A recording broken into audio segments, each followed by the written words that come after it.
Gold, trusted gold buyers. మీరు తాకట్టు పెట్టిన బంగారాన్ని విడిపించి ఈ రోజు ఉన్న మార్కెట్ ధరకు కొనబడను.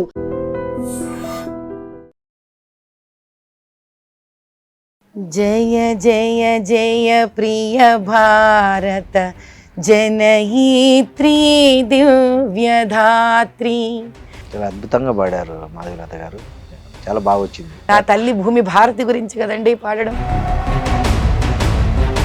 అవునండి, ఎందుకు తెలంగాణలో మీరు పవర్ లేక రాలేకపోతున్నారు? ఏం చేసినా ఎక్కడ లోపం ఉందంటారు? నాయకత్వ లోపమా, సిద్ధాంత లోపమా, ఏది అంటే హానెస్ట్ గా చెప్పండి. ఎందుకంటే మనం యజ్ఞశాల ముందు కూర్చున్నాము, నిజాలు మాట్లాడుకుందాం.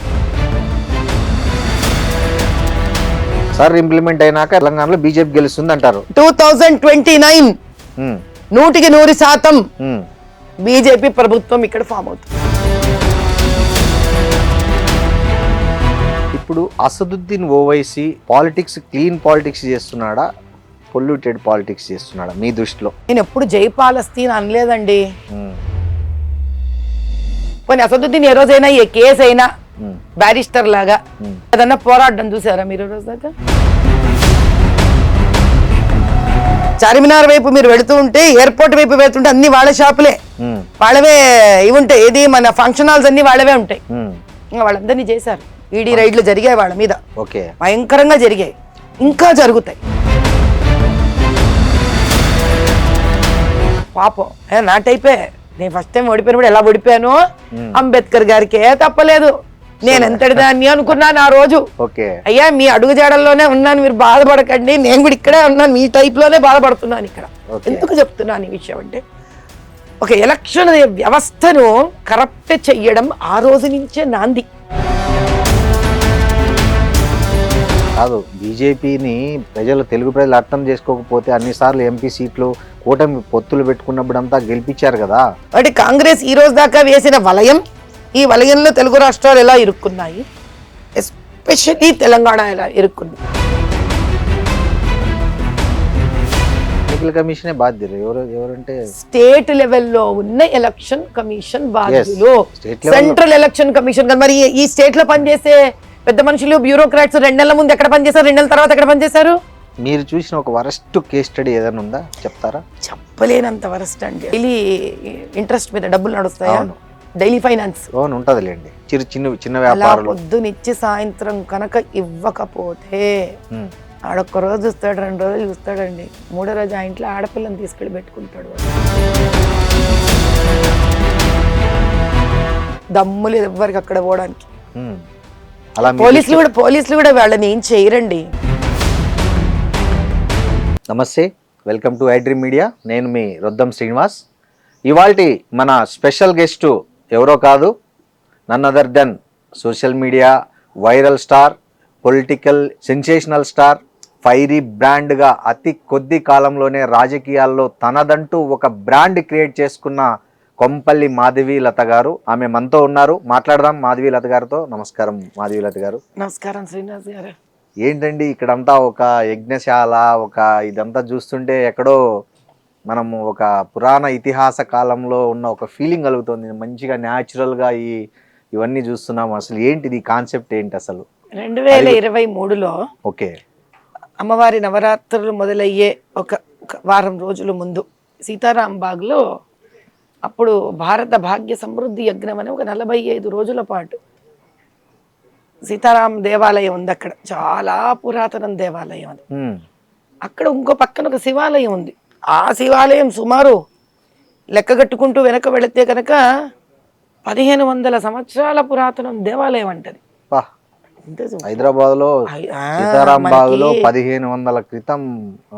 మన దౌర్భాగ్యం లేండి, భాగ్యనగరం అని పిలుచుకోవలసిన నగరానికి భాగ్యమే పోయి ఏదో పేర్లతో పిలుచుకుంటున్నాం, అది వేరే కథ.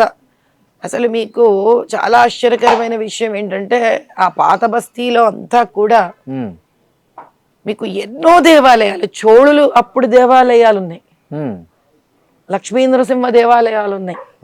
అంటే ఒక్కొక్కటి మీకు 1200 సంవత్సరాలు 1400 సంవత్సరాలు అట్లా వెనక్కు పోయే కొద్దీ ఉన్నాయి. అక్కడ ఒక మహాయజ్ఞం చేశాను, భారత భాగ్య సమృద్ధి యజ్ఞం అని. దేశం గురించి అక్కడ పాత బస్తీ నడుబొడ్డులో చేయాలి అని ఒక సంకల్పం కలిగి చేయడం. ఆ తర్వాత దాన్ని ఆపబుద్ధి కాలేదు. కానీ అక్కడ దేవాలయంలో ఇంకా ఎక్కడ మనం ఇలాగే చేస్తూ చేస్తూ దేవాలయాలను దగ్గర తీసేసుకుంటామేమోనని ఒక చిన్న భయంతో వాళ్ళు మీరు 45 రోజులకి అడిగారు కదా, 45 రోజుల కన్నా మేము ఎక్కువ సమయం ఇవ్వలేము అనుకుంటూ ఉంటే సరే అని ఇక్కడ నేను జూబ్లీ హిల్స్లో చెక్ పోస్ట్ దగ్గర మాదొక చిన్న ప్లాట్ ఉంటే అలా కాదని చెప్పి మళ్ళీ ఇక్కడ పునః మొత్తం నిర్మాణం చేసి 8 నెలలు ఓకే ద్విశతసహస్ర చండీ యాగం చేశారు. అతిరుద్ర కామేశ్వరి యాగం మళ్ళీ ఇక్కడ భారతదేశంలో చక్కటి ఒక పవర్ఫుల్ సామ్రాజ్యం స్థాపనం కావాలి అని కూడా కరెక్ట్గా అప్పుడు మోదీ గారు అదంతా 2024 23 క్రాస్ అయిపోయాం. అక్కడ చేశాక ఇక్కడ చేయడం జరిగింది. సో ఎన్నికలకు ముందు ఇక్కడ స్టార్ట్ చేశారా? ఎన్నికలు అయిపోయాక తెలంగాణలో లేదు, అసెంబ్లీ ఎన్నికలు అయినాక? అసెంబ్లీ ఎన్నికలు అక్కడ ఉన్నాను నేను. ఓకే. అదైన వెంటనే డిసెంబర్ నుంచి ఇక్కడ మొదలు పెట్టేశాం. డిసెంబర్ 2023 నుంచి ఇక్కడ మొదలు పెట్టేశాం. ఓకే. సుమారు జూన్ వరకు చేశాం ఇక్కడ. ఆ తర్వాత ఇంకా అంత చక్కటి ప్రాంగణం, ఇది ప్రశాంతంగా ఉంటుంది. బహుశా మీ యజ్ఞ యాగాలు ఫలించాయేమో, మోడీ గారు మొత్తానికి కూటమి తరఫున మళ్ళీ ప్రధాని అయ్యారు. అమ్మవారి దయందండి. ఇప్పుడు నా లాంటి వాళ్ళు ఎంతో మంది భారతదేశం మొత్తం ఆయన కోసం చేస్తుంటారు కాబట్టి ఆ క్రెడిట్ నేను తీసుకునే వ్యక్తిని కాదు. మహాయజ్ఞంలో నేను ఒక చిన్న సమిధిని అయి ఉండొచ్చు తప్ప అక్కడి నుంచి సరే ఇంకా అన్ని చోట్ల విజయాన్ని సాధిస్తున్నాం, కానీ తెలంగాణలో మాత్రం అన్యాయం మీద అన్యాయాలు జరుగుతూనే ఉన్నాయి అని. అవునండి. ఎందుకు తెలంగాణలో మీరు పవర్లోకి రాలేకపోతున్నారు? ఏం చేసినా ఎక్కడ లోపం ఉందంటారు? నాయకత్వ లోపమా, సిద్ధాంత లోపమా, ఏది అంటే హానెస్ట్గా చెప్పండి. ఎందుకంటే మనం యజ్ఞశాల ముందు కూర్చున్నాము, నిజాలు మాట్లాడుకుందాం. ఇబ్బంది లేదు. యజ్ఞశాల ముందు కూర్చొని ఎన్ని నిజాలు చెప్పగలమో అన్ని నిజాలే చెప్తాం. ఎందుకంటే శ్రీకృష్ణుడు కూడా అశ్వత్థామ తక్కుంజర వాడాడు కాబట్టి నేను ఫస్ట్ కాదు, నేనే వేరే కాదు. అన్నిటికన్నా ముందు పెద్ద సమస్య తెలంగాణలో వచ్చేసరికి ఏమవుతుందంటే, తెలంగాణ ప్రజలని ఏ రోజు కూడా విద్యావంతులను కానివ్వలేదు. అంటే మీకు కొంతమంది చక్కటి కవులు ఉన్నారు, శాస్త్రవేత్తలు ఉన్నారు, ఏదన్నా చిన్న నంబరే, పిడికిలి మందే. ఇంతసేపు పాప వీళ్ళ రియల్ ఎస్టేట్లు ఇలాంటివే తప్ప మనం బయట నుంచి అద్దెకు తెచ్చి పెడుతున్నాం కంపెనీలు తప్ప, ఈ భూమిలో ఎంతసేపు ఒకరి కోసం ఒకరి కింద పని చేయడం అనే తత్వాన్నే పెంచారు. అదే రజాకారులు. అర్థమవుతుందా నేను మీకు చెప్పింది? అర్థమైంది. సో ఇక్కడ భూమి చాలా కష్టపడిందండి. తెలంగాణ చాలా కష్టపడింది. అసలు ఎప్పుడు ఎట్లుండి, ఎందుకు మీకు 1952, 53 కాలంలో నిజం మాట్లాడుకోవాలంటే కమ్యూనిస్టులు గెలిచారండి ఇక్కడ. అవును, అందరికీ తెలిసిన నిజం. ఎందుకు ఇవ్వలేదు వాళ్ళకి రాజ్య పరిపాలన? ఎవరు వాళ్ళు కమ్యూనిస్టులు అంటే? ఈ రోజు నక్సల్వాదులు కాదు వాళ్ళు. వాళ్ళు నిజంగా రైతుల కోసం, ప్రజల కోసం, స్త్రీల కోసం, పిల్లల కోసం, విద్య కోసం, నిజాం వ్యతిరేకంగా నిలబడిన వాళ్ళు. నిజాం వ్యతిరేకతని, అటు బ్రిటిష్ వ్యతిరేకతని విపరీతంగా ప్రాణాలకు తెగించి పోరాడిన గ్రామీణ శక్తులు వాళ్ళు. సమ్మక్క, సారక్క, కరెక్ట్, ఊరి పొలిమేరు పోచమ్మ, ఎల్లమ్మ, ఇలానే కమ్యూనిస్టులు కూడా ఆ రోజు. అవును, మనసుతో ఒప్పుకుంటాను వాళ్ళని. వాళ్ళు నాస్తికులు కాదు వాళ్ళు. అవును, అపర అమ్మవారి భక్తులు వాళ్ళు, శివయ్య భక్తులు వాళ్ళు. ఎలా? ఎందుకంటే వాళ్ళు దేవుణ్ణి వ్యతిరేకించిన వాళ్ళు కాదు. ప్రజలను కాపాడుకోవాలి, సభ్యతా సంస్కారాన్ని కాపాడుకోవాలి. ఈ బయట నుంచి వచ్చిన దొండగులు, ఈ మొగళ్ళు, ఈ నిజాములు, ఈ తెల్లదొరలు వీళ్ళని వ్యతిరేకించారు. వాళ్ళు దేశాన్ని వ్యతిరేకించలేదు. కరెక్ట్. వాళ్ళు ఆయుధాలు పట్టి వెళ్ళేటప్పుడు కూడా ఊరి పొలిమేర దేవత దగ్గర పూజ చేసుకొని వెళ్ళేవాళ్ళు. అర్థమైందా? బతుకమ్మ ఇవన్నీ కూడా ఆ ఇంటి స్త్రీలు ఎంతో మంది పూజలు, పునస్కారాలు, బతుకమ్మ, బోనాళ్ళు ఇవన్నీ చేసుకున్న వాళ్ళే. కానీ ఆ రోజు కమ్యూనిస్టులు ఇంత గెలిచిన తర్వాత కూడా వాళ్లకు ఈ తెలుగు సామ్రాజ్యాన్ని ఎవరు అప్పచెప్పలేదు? నెహ్రూ డిజాల్వ్ చేసి ఇక్కడ ప్రెసిడెంట్ రూల్ పెట్టాడు. అప్పటి నుంచే మొదలయ్యింది పాపం. ఎంత మీరు సర్దార్ వల్లభాయ్ పటేల్ గారు కృషించి ఒక సింహంలాగా గర్జించి రజాకార్లను తరిమితే కూడా నెహ్రూ గారి గొప్పతనం ఏమిటి అని అంటే ఎదగనివ్వలేదు. నెహ్రూ గారు కాదు కదా, కమ్యూనిస్టులోనే చీలికి వచ్చింది. ఒకరు అతివాదులు మితవాదులుగా విడిపోయారు. గెలిచిన దానిని ఎవరు ప్రెసిడెంట్ రూల్ గా మార్చారు అది మాట్లాడండి. ఓకే, నేను చాలా క్లియర్ గా ఉంటాను. చరిత్ర నేను అటు ఇటు తారుమారు చేసే వ్యక్తిని కాదు నేను. ఓకే. సో అందుకు నెహ్రూ ఫస్ట్ ఈ దేశంలో కమ్యూనిస్టులను అసలు ఇక్కడ కమ్యూనిస్టులు ఎవరు, వాళ్ళ దృక్పథం ఏమిటి, వాళ్ళ ఉద్దేశం ఏమిటి, వాళ్ళ ఉద్దేశము తెలుగు ప్రజలందరికీ ఆమోదదాయకం అయితేనే కదా వాళ్ళని గెలిపించి. ఇప్పుడు కాంగ్రెస్ నిలబడింది అయ్యా ఒక పక్కన, అవును, ఇంకో పక్కన కమ్యూనిస్ట్ నిలబడింది. 1882-83 ఎలక్షన్స్ లో మరి కాంగ్రెస్ ఓడిపోయింది కదా.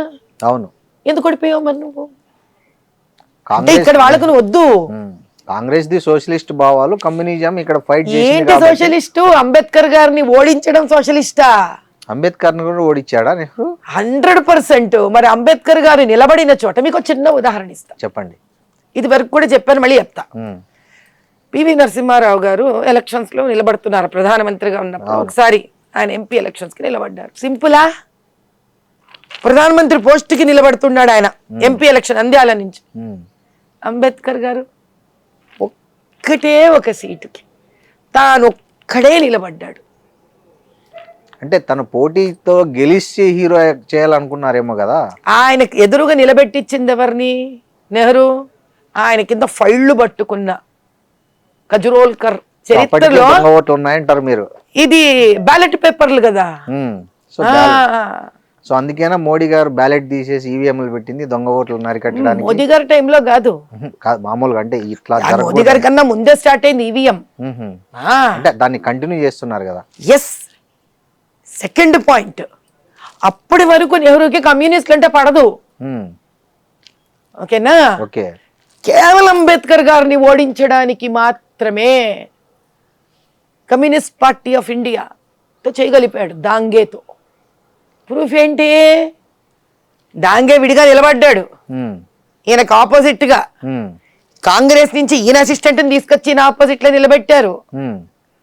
న్యూస్ పేపర్లలో ఎలక్షన్స్ ముందు అంబేద్కర్ గారి గురించి తప్పుడు ప్రచారం వేస్తే అప్పట్లో ఒక ట్రిబ్యునల్ ఉండేది, మీకు ఎలక్షన్ కమిషన్ ట్రిబ్యునల్ ఉండేది. అది ఇండిపెండెంట్ బాడీ కాదు, కాంగ్రెస్ కింద పనిచేసేది, రూలింగ్ పార్టీ హయాంలో పనిచేసేది. So they did not even bother to disqualify Dange. ఎందుకని?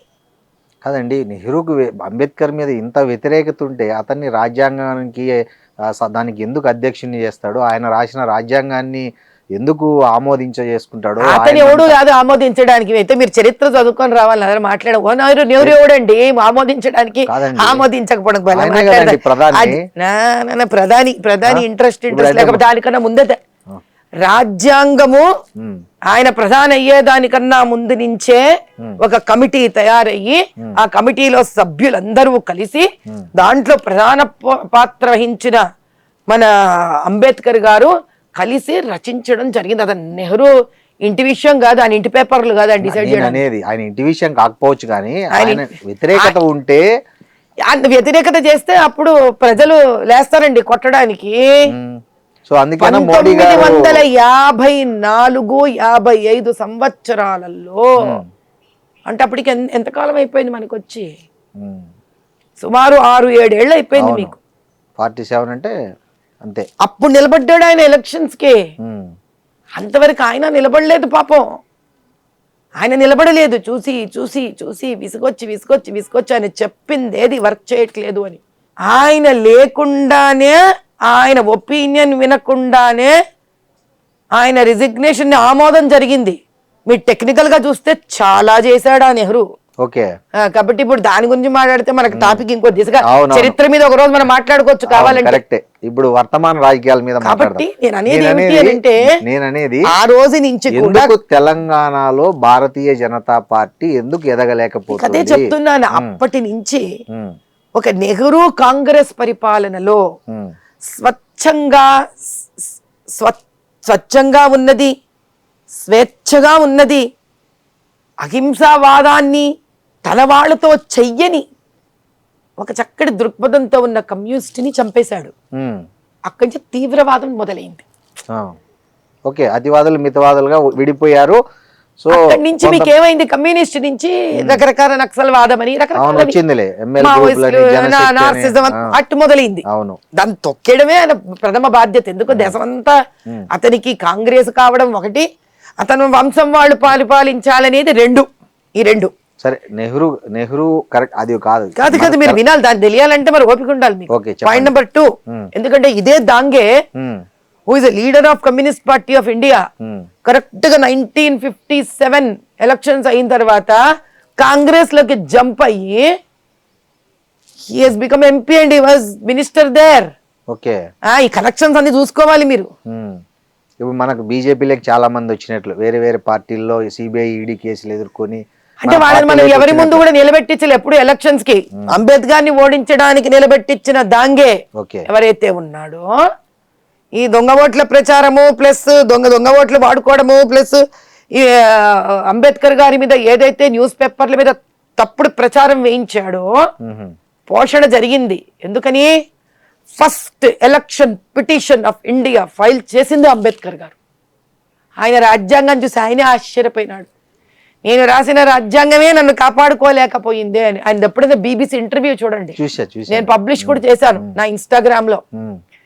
ఎడ్ల బండిని చూసి బుర్ర ఉపయోగించకుండా దాని వెనక పరిగెత్తి ఓట్లు వేస్తున్నారు అనుకున్నాడు ఆయన. పాపం నా టైపే. నేను ఫస్ట్ టైం ఓడిపోయినప్పుడు ఎలా ఓడిపోయానో అంబేద్కర్ గారికే తప్పలేదు. నేను ఎంతటి దాన్ని అనుకున్నాను ఆ రోజు. అయ్యా మీ అడుగు జాడల్లోనే ఉన్నాను, మీరు బాధపడకండి, నేను కూడా ఇక్కడే ఉన్నాను, మీ టైప్ లోనే బాధపడుతున్నాను ఇక్కడ. ఎందుకు చెప్తున్నాను ఈ విషయం అంటే, ఒక ఎలక్షన్ వ్యవస్థను కరప్ట్ చెయ్యడం ఆ రోజు నుంచే నాంది. First point. పాయింట్ నెంబర్ 2, వాళ్ళకన్నా పవర్ఫుల్ గా ఎవరైనా ఎదుగుతున్నారంటే వాళ్ళని ఆదిలోనే తుంచి వేర్లతో సహా పెకిలించి పారేయడం communist in Telugu states. 2, 3 Waqf board సవరణ, ముస్లిం పర్సనల్ లా, ఇలాంటివన్నీ తీసుకొని వచ్చి వాళ్ళ సహాయ సహకారాలతో ఎప్పుడు ఒక ఓట్ బ్యాంక్ని అలా పోషిస్తూ ఉండడం. స్ట్రాటజీ 3. స్ట్రాటజీ 4, వాళ్ళని స్వేచ్ఛావంతులను చేసి వదలడం. ఎవరిని? ముస్లింలనో మైనారిటీలనో కాదు, ఈ ముస్లింలను మైనారిటీలను తొక్కి అణగదొక్కి మతం పేరిట వాళ్ళని హింస పెట్టి భయపెట్టించే ఆ మత పెద్దలు ఎవరైతే మత పెద్దలు ఉంటారో, రాజకీయ పెద్దలు ఉంటారో వాళ్ళని మాత్రమే పోషించడం. అర్థమైంది. సో ఇలా ఎప్పుడైతే ఒక వ్యూహం జరిగిందో, రచనాత్మక వ్యూహం ఎప్పుడైతే జరిగిందో, ఈ వ్యూహంలో అన్నిటికన్నా ప్రథమమైంది, ఇంతకన్నా బలీయమైన కారణం అని తెలుసుకోవాల్సింది ఏంటంటే, ఎంతో మంది దేశవ్యాప్తంగా ఈ అన్ని రాష్ట్రాల నుంచి ఎంతో మంది యోధులు, స్వతంత్ర పోరాటం చేసిన వాళ్ళు, స్వాతంత్ర పోరాట వీరులు దేశం స్వాతంత్రం వచ్చినప్పుడు ఉన్నారు. వీళ్ళ కూటమితో కలిసినదో వచ్చినదే Congress party. So Congress has local stand and stands in every state. అర్థమవుతుందని మీకు చెప్పింది. ఆంధ్ర తెలంగాణకు వచ్చారనుకోండి, సమైక్య ఆంధ్రాకి వచ్చారనుకోండి, టంటూరి ప్రకాశం పంతులు గారు, ఇక్కడ వాళ్ళు రకరకాల తెలంగాణ నుంచి ఐలమ్మ, ఇలా రకరకాల వేరే వేరే పోరాటం వాళ్ళందరూ వాళ్ళతో ఉన్నారు. మీరు అలా ఇక్కడికి వచ్చారనుకోండి, ఎక్కడ తమిళనాడుకి వచ్చారనుకోండి, అక్కడ పోరాట వీరులు వాళ్ళతో ఉన్నారు. కర్ణాటకకు వచ్చారండి, పోరాట వీరులు వాళ్ళతో ఉన్నారు. అంటే మళ్ళీ కేరళకు వచ్చారు, పోరాట వీరులు వాళ్ళతో ఉన్నారు. So they didn't have language barrier. ఏ కాంగ్రెస్ లో అయితే వాళ్ళు చేరిన తర్వాత అది పేట్రియాటిక్ నేషనలిస్టిక్ గ్రూప్ నుంచి పొలిటికల్ పార్టీగా కన్వర్ట్ అయ్యిందో, వాళ్ళ ఫస్ట్ అడ్వాంటేజ్ ఏంటి?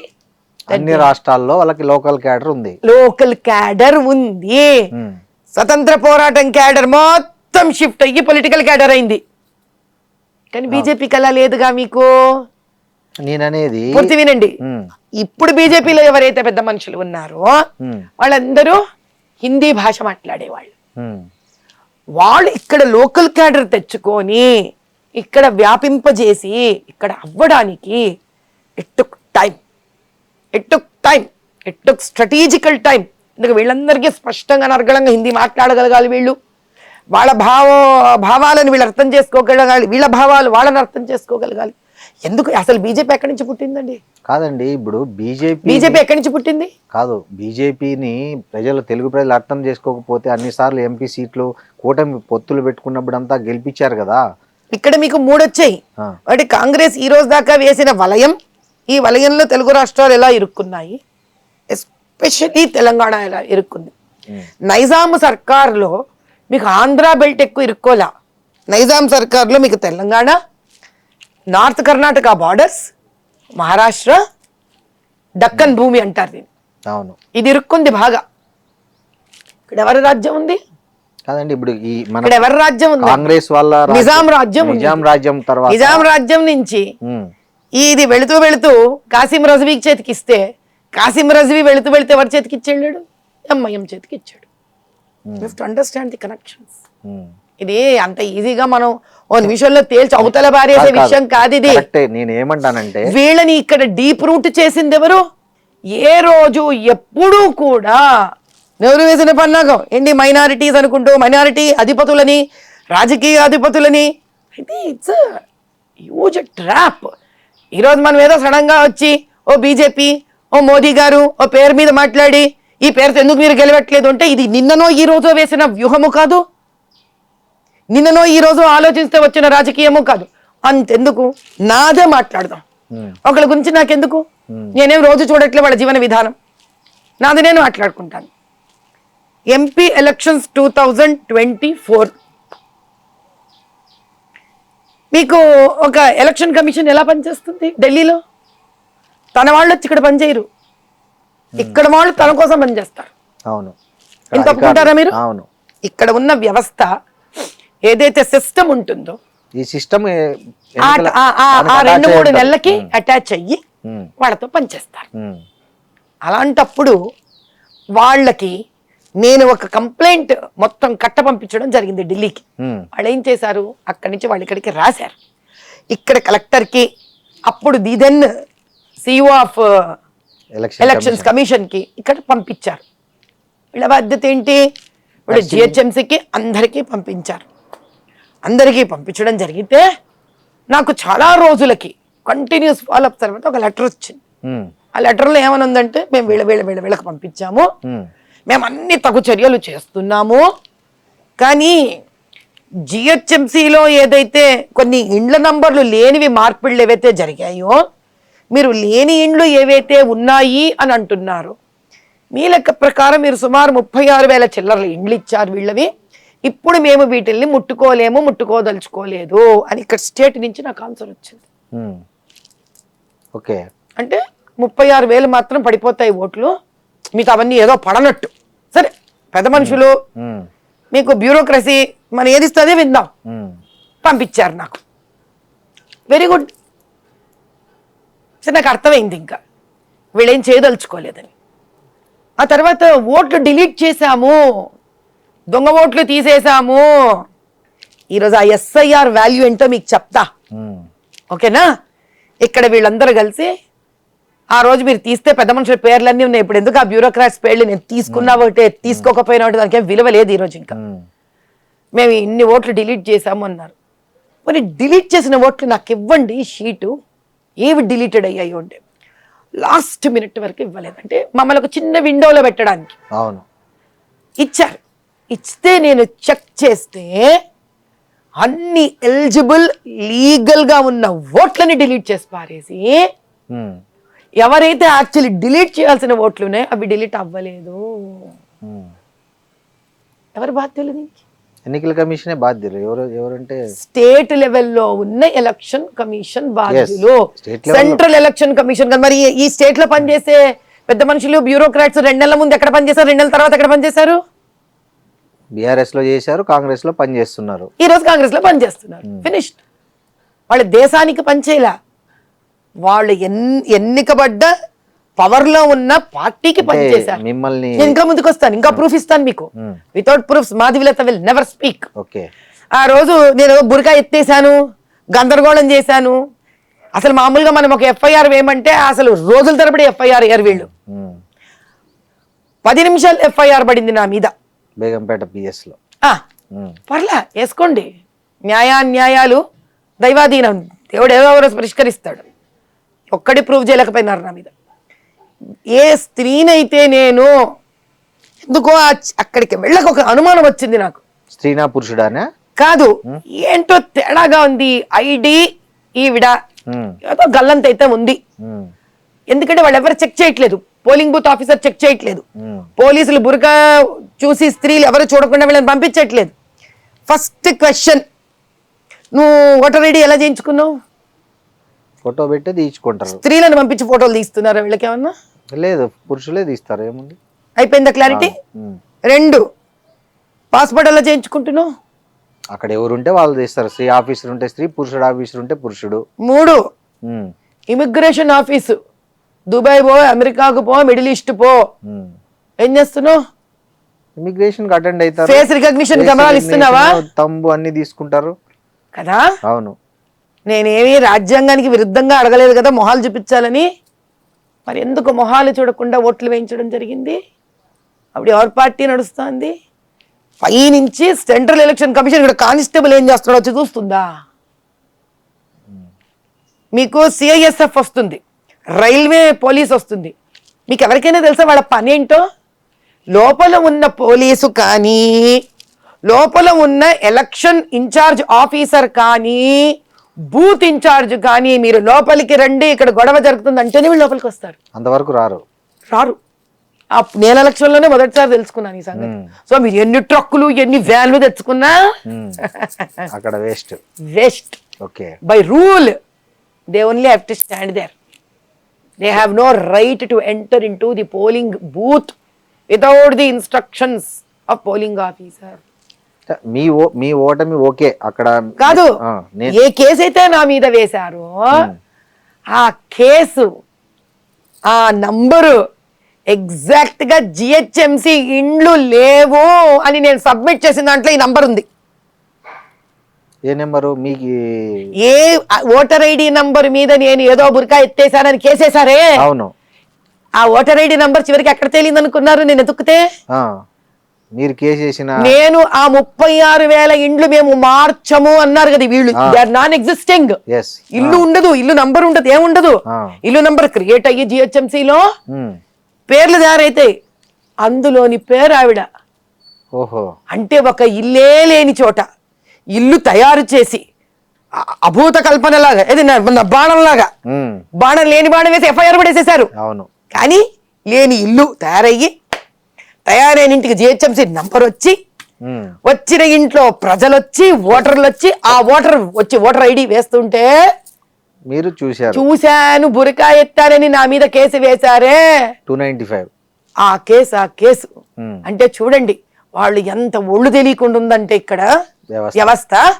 అయ్యో దొంగ ఓటే, ఈ దొంగ ఓటు మీద కేసు వేస్తున్నామని కూడా లేకుండా ఒళ్ళు తెలియకుండా ఎంఐఎం వాళ్ళు చెప్పడం, వీళ్ళు వెయ్యడం. అంటే ఇక్కడ ప్రజా వాక్కు కానీ ప్రజా హక్కు కానీ లేకుండా కాంగ్రెస్ ప్రభుత్వం కానీ టీఆర్ఎస్ కానీ తెలంగాణ ఎస్పెషలీ అంత బూత్ కబ్జాలు, బూతులు.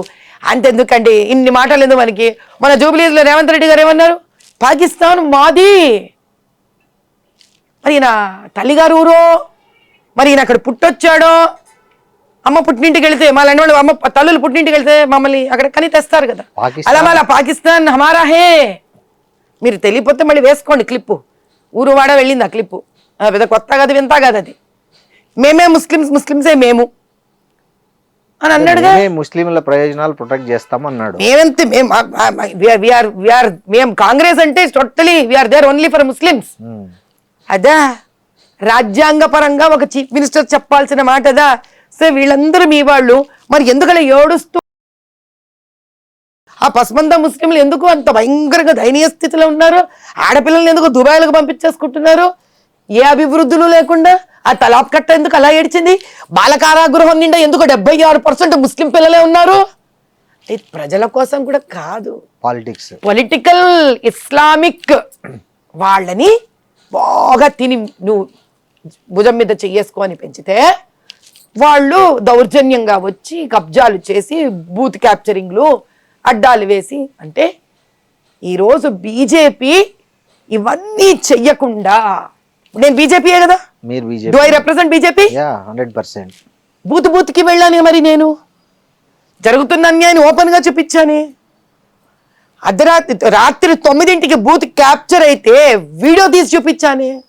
అక్కడ పెద్ద మనిషి ఉన్నారు, సౌత్ డీసీపీ గారు. ఆ రోజులలో ఆవిడ నాతో ధమ్కి ఇచ్చింది. ఆవిడ నాకు, మీరు ఇక్కడి నుంచి వెళ్ళకపోతే మేమేం చేయలేము, ఎంఐఎం మాబ్ వచ్చి మిమ్మల్ని కొడుతుంది అని. అంతటి అద్భుతమైన తెలంగాణ రాష్ట్రంలో అన్నిటికీ తెగించిన నాకే వీళ్ళు ధమ్కీలు ఇవ్వగలిగితే, గెలవనివ్వకుండా బూత్ క్యాప్చర్లు చేసుకొని కాదు మరి సామాన్య ప్రజల పరిస్థితి ఏంటి? కాదండి, మరి గెలిచినారు కదా మీ పార్టీ నుంచే. అందుకే ఈసారి ఎస్ఐఆర్ ని గట్టిగా అవలంబిస్తారు. ఎందుకని ఇప్పుడు నేననేది మొన్న ఎలక్షన్ లోనే మీ పార్టీ నుంచి గెలిచారు కదా అంటున్నా. ఎన్ని గెలిచామండి, ఎన్ని గెలిచాం? 8 ఎంపీ. అదో పెద్ద నంబరా? 17కు 17 గెలవాలి బీజేపీ. అంత ప్రేమ ఉంది ప్రజల్లో బీజేపీ మీద. అంటే మీకు జరిగిన కుట్రలు ఆ గెలిచిన వాళ్ళు ఎవరికి జరగలేదనా, లేకపోతే ఓడిపోయిన వాళ్ళందరూ మీలాగే కుట్రకు బలైన వాళ్ళనా? అంటే ఇప్పుడు చిన్న విషయం చెప్తాను మీకు. నవీన్ యాదవ్ ఉన్నాడు, ఆ మరదలు కేసేసింది, ప్రజలందరూ ఏడిచారు. వీడు గెలిపించగా వీడు క్యాండిడేట్ వస్తే ఓ పెద్ద ల్యాండ్ కబ్జాదారు, ఒక రౌడీ షీటరు, మా బతుకులు రోడ్డుకి ఎక్కుతాయి బాబు జూబ్లీ హిల్స్ లో, ఆల్రెడీ మామూలు ఇచ్చుకోలేక చచ్చిపోతున్నాము అని. ఇది జగమెరిగిన సత్యం. ఇది ఇలా పెద్ద మహాదేవులతో చెప్పడానికి ఏం లేదు ఇందులో. ఓ చిన్న జొన్న రొట్టె పెట్టుకొని అవ్వ కూడా మామూలు ఇవ్వాలి బాబు, జొన్న రొట్టె కాల్చుకోవాలండి. ఇక కూరగాయల బండి, పళ్ళ బండి చెప్పుకొనే వద్దు. చాలా మంది ఆంధ్ర నుంచి వచ్చిన వలసదారులు 30-40 ఏళ్ల నుంచి వాళ్ళు ఉన్నారు. వాళ్ళు ఒక బోరింగ్ వేసుకోవాలన్నా వాళ్ళు మామూలు ఇచ్చుకోవాలి. అక్కడ కాంగ్రెస్ అంటే కాంగ్రెస్, టీఆర్ఎస్ అంటే టీఆర్ఎస్. వాడుంటే వాడు ఒకడికి ఇచ్చి ఇంకొకడికి అయిపోతే అమ్మో అన్యాయం. అక్కడ సమానత్వం చాలా ఉంటుంది.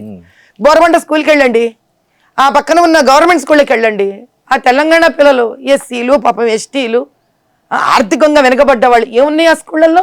పిల్లలు ఎప్పుడు గంజాయి, జర్దాలు, గుట్కాలు, మందు కొట్టడం. పేరుకే జూబ్లీ హిల్స్ కానీ మొత్తం స్లమ్మే కదా, మురికివాడలు, పేదరికము. పేదరికం అంటే ఏమిటి?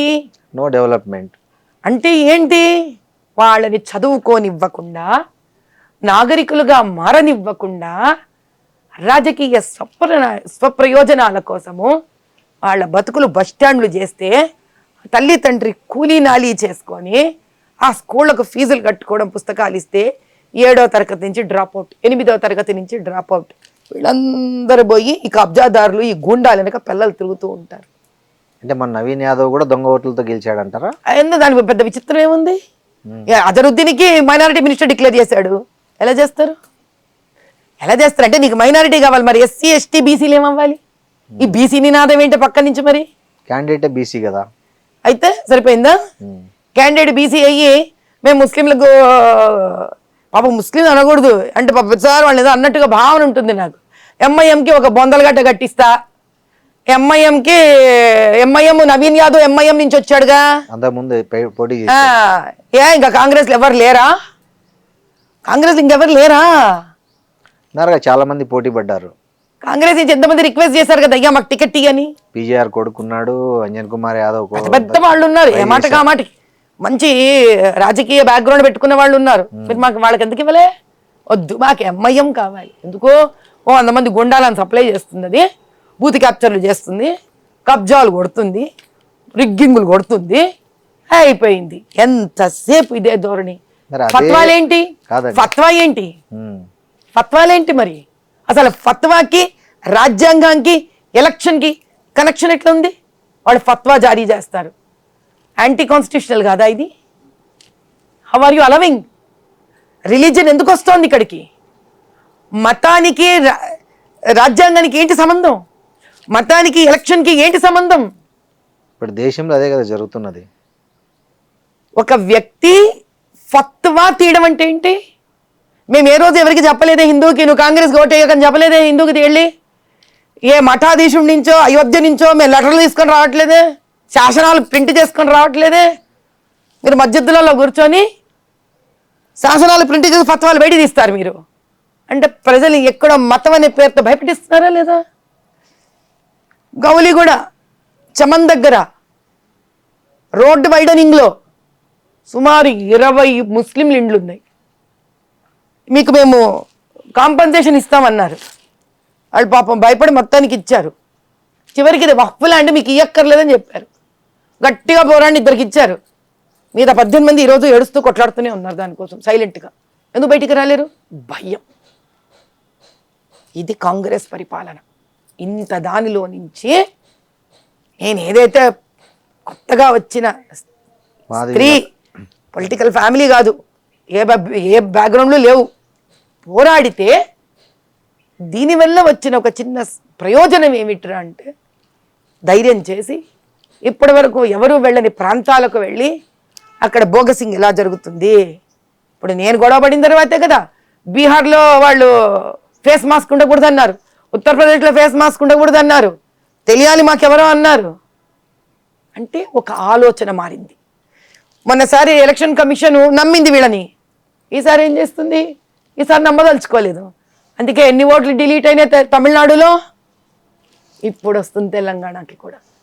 ఇంతకాలం ఎలక్షన్ కమిషన్ ఏం చేసింది? నమ్మింది. సార్ ఇంప్లిమెంట్ అయినాక తెలంగాణలో బీజేపీ గెలుస్తుంది అంటారు. 2029 100% బీజేపీ ప్రభుత్వం ఇక్కడ ఫామ్ అవుతుంది. 100%.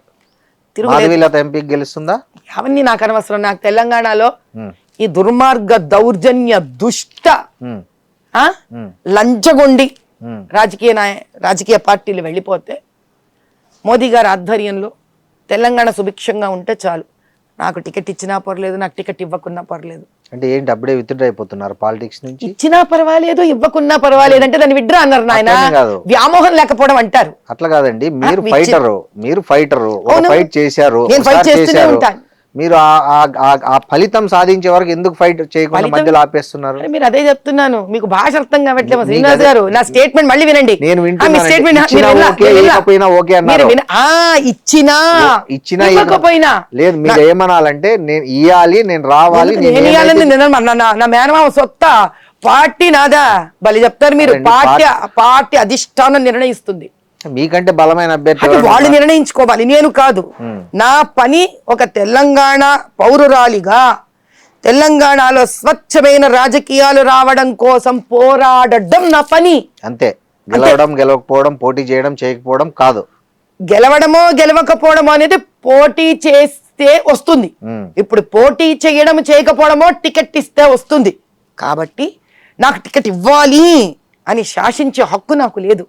శాసించమనట్లే, టికెట్ ఇచ్చారు. ఇప్పుడు మొన్న జూబ్లీహిల్స్ కి అడిగాను, వాళ్ళ నిర్ణయం అది. అలాని జూబ్లీహిల్స్ మంచి కోరుకోవడం మానేస్తానా? మానను. నిజంగా మీకు జూబ్లీహిల్స్ టికెట్ వచ్చింటే మన పరిస్థితి ఎలా ఉండేది? అది ప్రజలు చూపించుండేవాళ్ళు మీకు. నేను చెప్పక కాదండి, మీ ఫైట్ అంటే మాధవీలత ఎట్లా ఫైట్ చేస్తుందో అందరికీ తెలుసు, ఐ డ్రీమ్ తో సహా తెలుసు. మాధవీలత తన గురించి తను మాట్లాడుకోవడం ఎందుకు? సో మొన్న అసలు 3rd ప్లేస్ వచ్చారు, ఎట్లా అనిపించింది జూబ్లీహిల్స్ లో? చాలా బాధ వేసింది. ఎందుకు అలా 3rd ప్లేస్ లో ఉండిపోవాల్సి వచ్చింది బీజేపీ అంతా? అది మీరు ఆ ఏరియాలో నిలబడ్డనవి మన లంకల్ దీపక్ రెడ్డి గారిని తద్వారా వారి పెద్దవాళ్ళని అడగాలి, కానీ నన్ను అడగకూడదు. నన్ను నా గురించి అడగాలి ఎప్పుడు కూడా. ఒకరి గురించి నేను మాట్లాడాను. Okay, I never talk about others.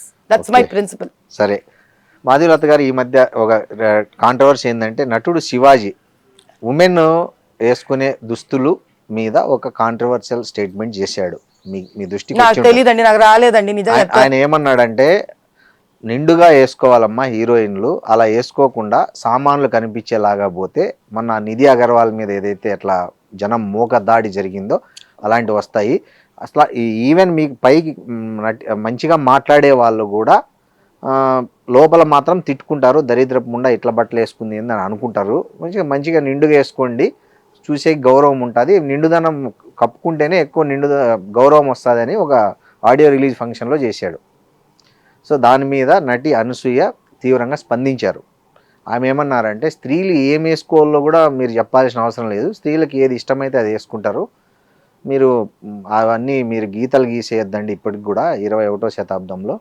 So మీరు మీకు నిజంగా స్త్రీల పట్ల కన్సర్న్ ఉంటే అరే అమ్మాయిని ఎందుకు అలా మూకదాడి చేశారో, అమ్మాయిలు మీ అక్క చెల్లి మీ అమ్మ చూడలేదా మీరు అని అట్లా చెప్పండి, కానీ మగవాళ్ళకి గీయండి హద్దులు, ఆడవాళ్ళకి కాదు అన్నారు. దీనిపైన మాధవీలత గారి స్టేట్మెంట్ ఏంటి? నేను ఒక విషయం చెప్తాను. ఇది అనసూయ గారికి సంబంధించింది కాదు, అమ్మాయి హీరోయిన్కి సంబంధించింది కాదు, శివాజీ గారికి సంబంధించింది కాదు. ఏమైందంటేనండి, అసలు ఒకప్పుడు కనుక మీరు ఒక 2000 సంవత్సరాల వెనక్కి వెళ్ళిపోతే భారతదేశంలో స్త్రీ చాలా స్వేచ్ఛగానే వస్త్రధారణ వేసుకునేది. అందుకే మీరు ఇప్పుడు కూడా మనం దేవీ దేవతల పాత విగ్రహాలు arts లో, చూస్తే, అవును, మన రవివర్మ గారి ఆర్ట్ చూస్తే చూస్తే ఒక సింగల్ వస్త్రం ఉంటది. చాలా చాలా సెక్సీగా తయారయ్యేవారు స్త్రీలు. ఆ స్వేచ్ఛ వల్లనే అంటే ఆవిడకి ఎలా కావాలో అలా శృంగారం చేసుకునేది స్త్రీ. ఎన్నైనా ఉమ్, ఆ స్వేచ్ఛ వల్ల ఆవిడంత స్వేచ్ఛగా ఆలోచించగలుగుతూ ఉండేది. అంటే దీనివల్ల అది వస్తుందా అంటే అలా ఉంటుందా ఉండదా అని కాదు. Freedom is freedom end of the day. ఎన్నైనా కరెక్ట్. నగలు వేసుకునేది, ఆ చక్కటి నడుము వంపులతోటే చక్కగా చీర కట్టేది. చీర అంటే ఇప్పుడు చీర కాదు, యాక్చువల్లీ గోచి తీసి కట్టేది. కరెక్ట్. అంటే మీకు ఆ నడుమంతా కాళ్ళతో సహా అవును. ఒక చక్కటి శిల్పంలాగా అవును. ఉండేది. ఉమ్, కానీ మన దురదృష్టం, ఆవిడ చాలా తెలివైంది. ఆవిడ స్త్రీ, భారతదేశం స్త్రీ విపరీతమైన తెలివి. ఎందుకంటే ఆవిడ ఎవరు అణగ తొక్కలే, ఏ పురుషుడు. అందుకే మనకి అమ్మవారు స్త్రీ, మీరు ఆయుధ పూజ స్త్రీ, చదువు స్త్రీ, డబ్బు స్త్రీ. కడావిడికి ఏడిస్తే కూడా జ్యేష్ఠాలక్ష్మి స్త్రీ, అక్కడ స్త్రీ, భూమి స్త్రీ. భూమి స్త్రీ. ఉమ్, కాబట్టి అన్ని అమ్మవారు స్త్రీయే. మనకి ఏది మన మన జీవితంలో ఉండే లాభ నష్ట సుఖ దుఃఖం అందరూ స్త్రీలే మనకి. ఉమ్, అంటే ఆవిడ లేదా జగత్తు లేదు అన్న ఒక భావన. భారతమాత స్త్రీ. మగవాడు మాత్రం ఆవిడ పంచన ఆవిడ నీడన ఉండి తన పని తాను చేసుకుంటూ స్త్రీకి సహాయంగా ఉంటూ సహకారంగా ఉంటూ ఒక నాణానికి రెండు వైపుల్లాగా రాణించాం మనం. అందుకే భారతదేశాన్ని గోల్డెన్ బర్డ్ అంటే ఆ స్థాయికి ఎదిగిపోయాం. ఉమ్, దీని మీద ప్రపంచానికంతా దృష్టి పడేంత ఎత్తుకు ఎదిగిపోయాం. ఇక్కడ ఒక రాత భారతదేశానికి. ఎందుకంటే ఇది స్త్రీ పురుషులు ఇద్దరూ తెలుసుకోవాల్సిన విషయం. ఇలా మేమే కొట్లాడుకున్నాం అనుకో, ఎక్కడికి దారితీస్తుంది ఆయన, ఇది ఎక్కడికి పోదు. అవును. ఈ విదేశీ ఆక్రమణలలో వాళ్ళు మీరు స్పానిష్లు అనండి, పోర్చుగీస్ అనండి, పర్షియన్స్ అనండి, మొఘల్స్ అనండి, ఎవడనండి, బ్రిటిషర్స్ అనండి, రాగానే వాడి కన్ను ముందు మన డబ్బు మీదో భూమి మీదో పడలే, మన స్త్రీ మీద పడింది. అవును. ఎందుకని? వాళ్ళ దేశాలలో ఈ వెధవలందరూ ఇప్పుడు ఆ శివాజీ గారు వాడిన దద్ర బూతులంతా వాళ్ళకి చెందాలి, నేను అనలేను కాబట్టి అటు పంపించండి. ఉమ్, బైబిల్లో రాసింది మీకు అన్నిట్లో తల నుంచి కాళ్ళ వరకు బంధించేసి వాళ్ళని ఇలా అడగదొక్కి చంపేసి స్వేచ్ఛగా మన స్త్రీ మీద కన్ను పడింది. 1 సంవత్సరమా, 2 ఏళ్ళ, 3 ఏళ్ళ, ఈ 100ల సంవత్సరాలు ఈ స్త్రీని హింస పెట్టి నలిపి పారేశారు. ఈ ప్రయాణంలో భారతదేశంలో ఉన్న మగవాడు ఎవరు? ఆ తండ్రి, అన్న, ఓ తమ్ముడు. భర్త, ఓ అన్న, ఓ తమ్ముడు, ఒక కొడుకు. ఇన్నేళ్లలో వీళ్ళకి ఎక్కడో తెలియని భయం, కాపాడుకోలేమన్న పిరికితనం, బాధ, అంతే ప్రేమ. ఈరోజు 21వ శతాబ్దం వల్ల మనం గొప్పవాళ్ళమో, స్వేచ్ఛగా బట్టలు వేసుకోవాలో కాదు శ్రీనివాస్ గారు. 2000 సంవత్సరాల క్రితమే మనం స్వేచ్ఛాజీవులం అండి. అత్యాధునికత మనకి. అవును. ఈరోజు ఇంకా ఒక దాస్య శృంఖలాలలో బతుకుతున్నాం మనం. ఎంతసేపు బెంగ. ఆడపిల్ల ఇంటి నుంచి వెళితే ఇంటికి వస్తుందా రాదా, వస్తుందా రాదా, వస్తుందా రాదా. ఆ బెంగలో పడి ఎలా మాట్లాడుతున్నానో తెలియక మాట్లాడారు శివాజీ గారు. అనసూయ గారు ఎవరు? ఇంతటి స్వేచ్ఛ స్త్రీ, భారతదేశ స్త్రీ, పరాశక్తి. అనసూయ గారిని ఎలా చూడాలి ఇప్పుడు మనం? పరాశక్తి అంటే 2000 సంవత్సరాల క్రితమే డిఎన్ఏ RNAలో స్వేచ్ఛ, శక్తి, యుద్ధం, వంట, ఫైనాన్స్ మేనేజ్మెంట్, ఆంటర్‌ప్రెన్యూర్‌షిప్, మీరు ఏది అడిగితే అది ఉన్న స్త్రీ. ఎక్కడ పోతుందా డిఎన్ఏ? ఈ 2000 సంవత్సరాలుగా మనం అణగదొక్కిపడ్డాం స్త్రీలు. ఎందుకని? ఈ వెధవల నుంచి కాపాడుకోవడానికి. కాబట్టి వీళ్ళు వాళ్ళని తిట్టుకొని ప్రయోజనం లేదు, వీళ్ళు వాళ్ళని తిట్టుకొని ప్రయోజనం లేదు. ఈరోజు మనం చేయవలసింది ఏంటి కర్తవ్యం అంటే, ఆవిడలోంచి ఒక పాయింట్ తీసుకోవాలి. ఏమని? మీకు అక్కలు చెల్లెళ్ళు లేరా? ఆహా, ఇదని వేస్ట్. అక్కలు చెల్లెళ్ళు ఉన్నారు ఏమిటి బాధలు వీళ్ళకి. ఇప్పుడు మనం సైకాలజీ అర్థం చేసుకోవాలి. మన దగ్గర ఉన్న ఇండ్లల్లో మగవాళ్ళందరికీ తల్లి కూర్చోబెట్టి, నాన్న తల్లే కదా మరి చెప్పాలి, తల్లే చెప్పాలి. ఇప్పుడు మగవాడు నీకు అక్క చెల్లెలు లేరా అంటే ఆ మగవాడు ఇంకో మగవాడికి ఏం చెప్పుకుంటాడు? చెప్పలేడు. మళ్ళీ బాధ్యత స్త్రీదే. తల్లి కూర్చోబెట్టి, నాన్న ఒకప్పుడు భారతదేశం ఇలా ఉండేదిరా, స్త్రీ స్వేచ్ఛాజీవిరా, ఆవిడలోని మాతృత్వాన్ని చూడాలిరా, నువ్వు సామాన్లు సరుకులు అనకూడదు నాన్న, అక్కడి నుంచేరా తల్లి నీకు పాలు ఇచ్చి పెంచి పెద్దదాన్ని చేస్తుంది తండ్రి. కాబట్టి నీ ప్రతి స్త్రీలో ఒక మాతృభావనని చూడగలుగురా నాన్న అని తాను గర్భం దాల్చినప్పటి నుంచి ముందు ఆ స్త్రీ తన ఇంకొక స్త్రీని గౌరవించగలగాలి.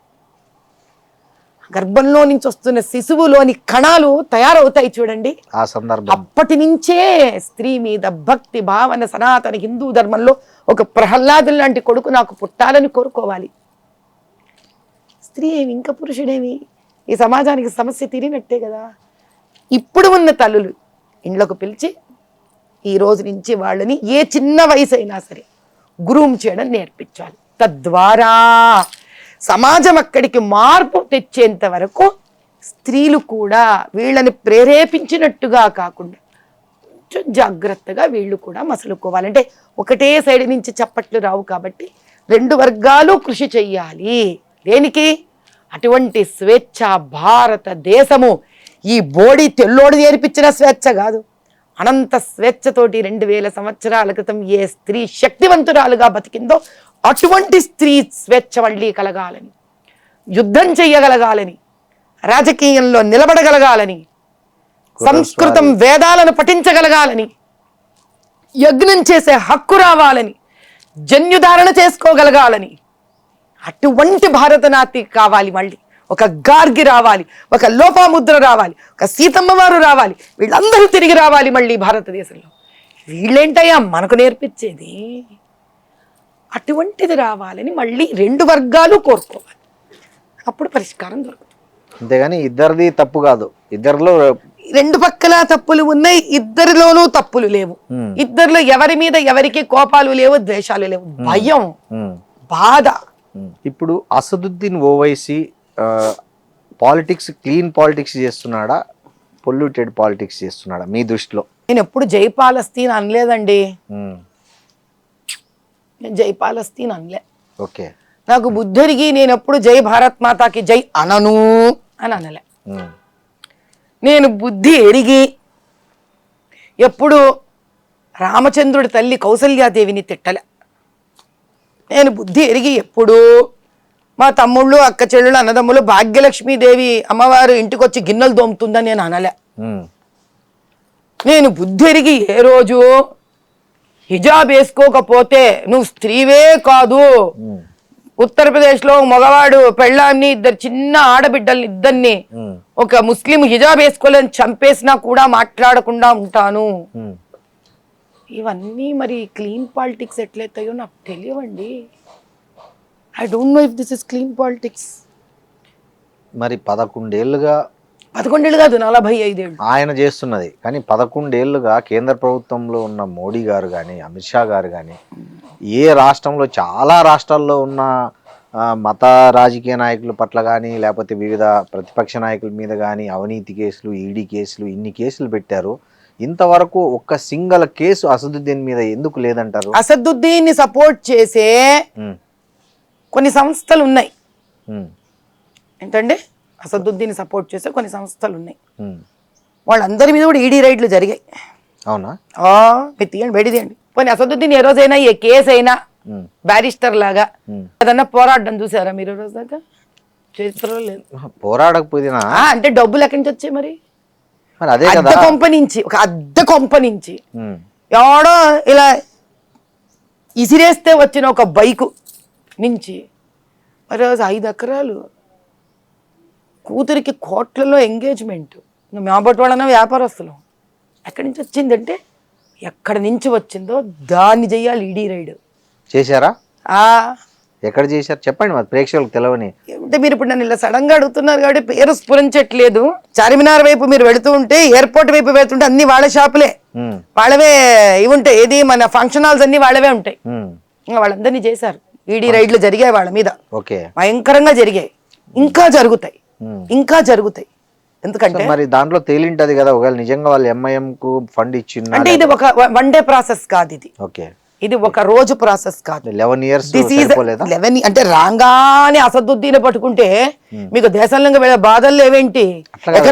ఎకనామికల్లీ ఎక్కడ స్థాయి నుంచి ఏ స్థాయికి పట్టుకొచ్చి ఆర్థిక వ్యవస్థను ఎక్కడి నుంచి ఎక్కడ తీసుకెళ్ళాడు ఆయన? 90 పైసలకు తీసుకెళ్ళాడు డాలర్ను. 90 పైసలకి డాలర్ని తీసుకొని వెళ్ళాడా?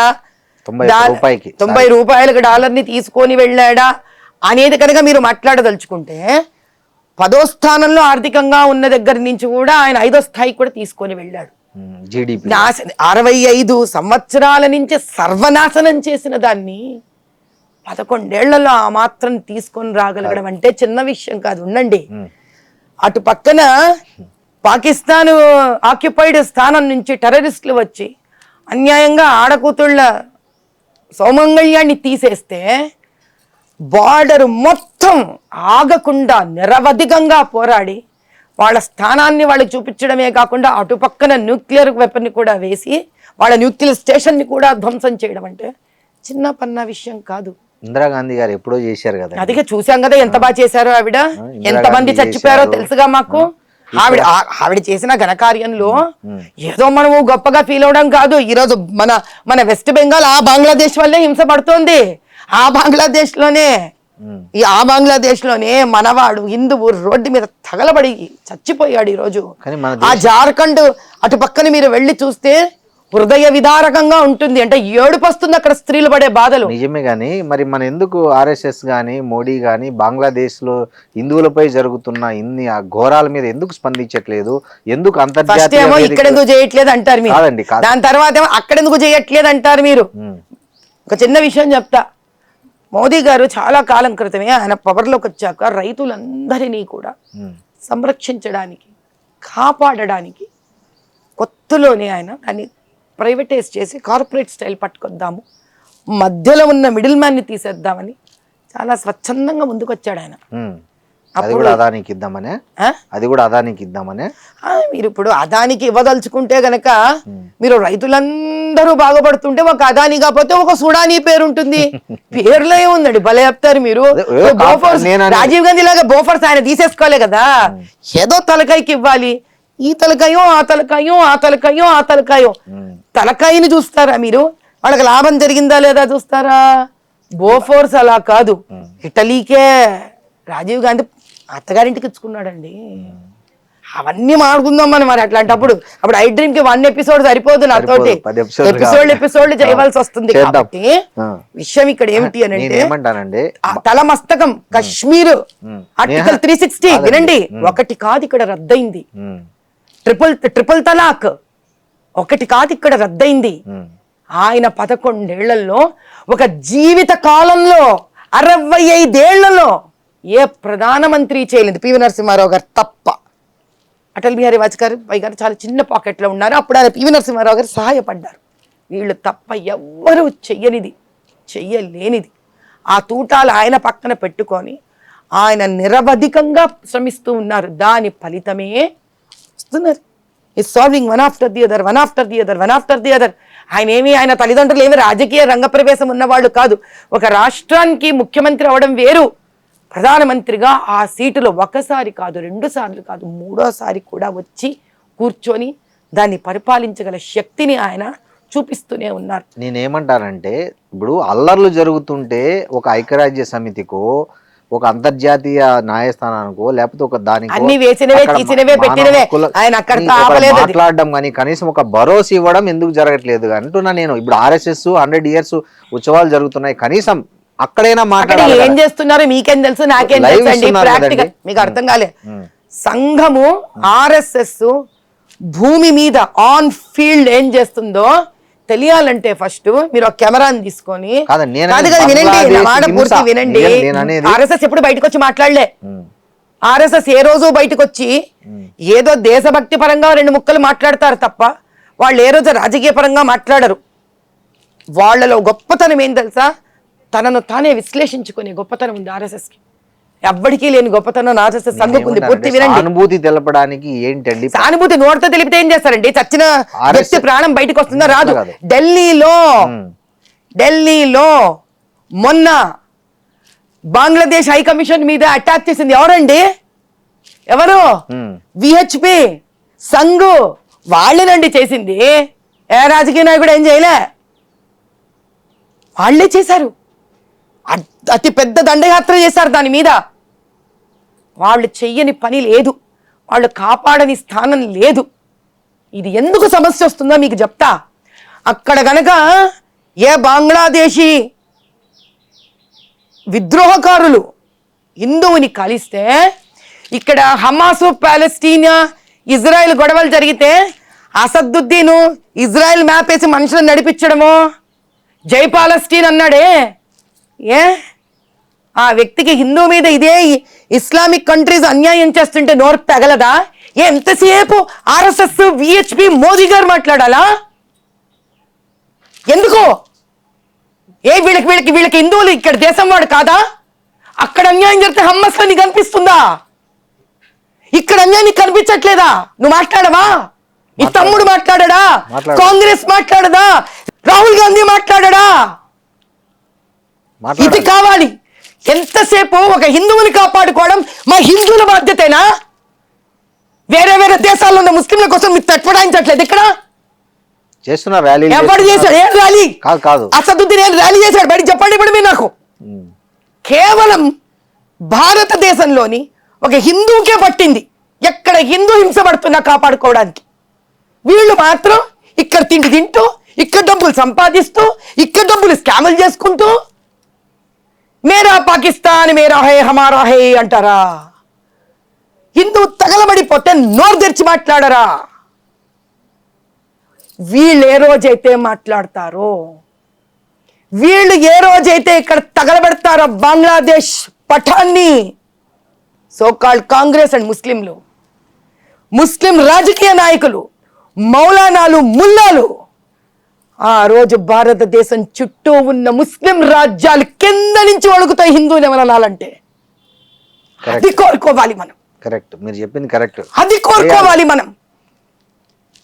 వాళ్ళకు తెలుసు భారతదేశంలో ఉన్న ఈ ముస్లింలు కూడా, ఈ ముస్లింల పైన ఉన్న అధికారపరంగా ఉన్న ముస్లిం రాజకీయ నాయకులు ఈరోజు ఎందుకనలే, बांग्लादेश यहां से तेरे को मैं आवाज भी जा रहा हूं, जय बोलो भारत माता की, उखाड़ के फेंक देंगे अगर तूने मेरे हिंदू को जलाए. ఎందుకనలే అనాలి?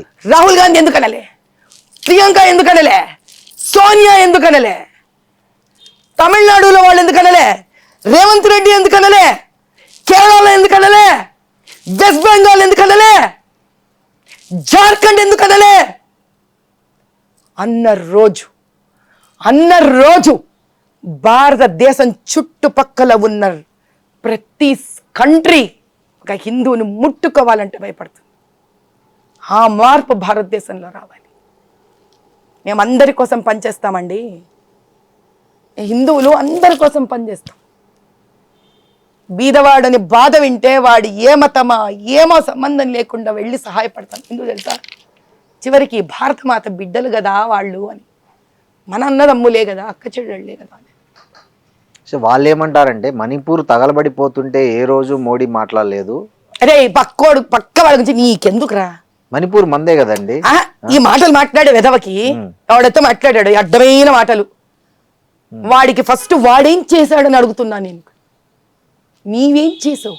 ఇప్పుడు అదే ఒక సామాన్యుడు జై పాకిస్తాన్ అంటే వారిని సాయంత్రానికి తెచ్చి లోపలేసి రిమాండ్కి పంపిస్తున్నారే, మరి ఇంత పార్లమెంట్ ఏం చేయలేదు, ఊరికి చేశారండి. మొన్న నల్ల చెరువులో ఒక అబ్బాయి జై పాకిస్తాన్ అని అబ్బాయి కేసు కట్టి వారం రోజులు అయింది రిమాండ్కి పంపించి, విత్-ఇన్ 2 days లో అరెస్ట్ చేశారు.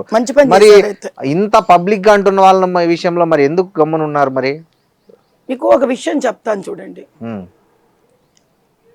ఈ వ్యక్తి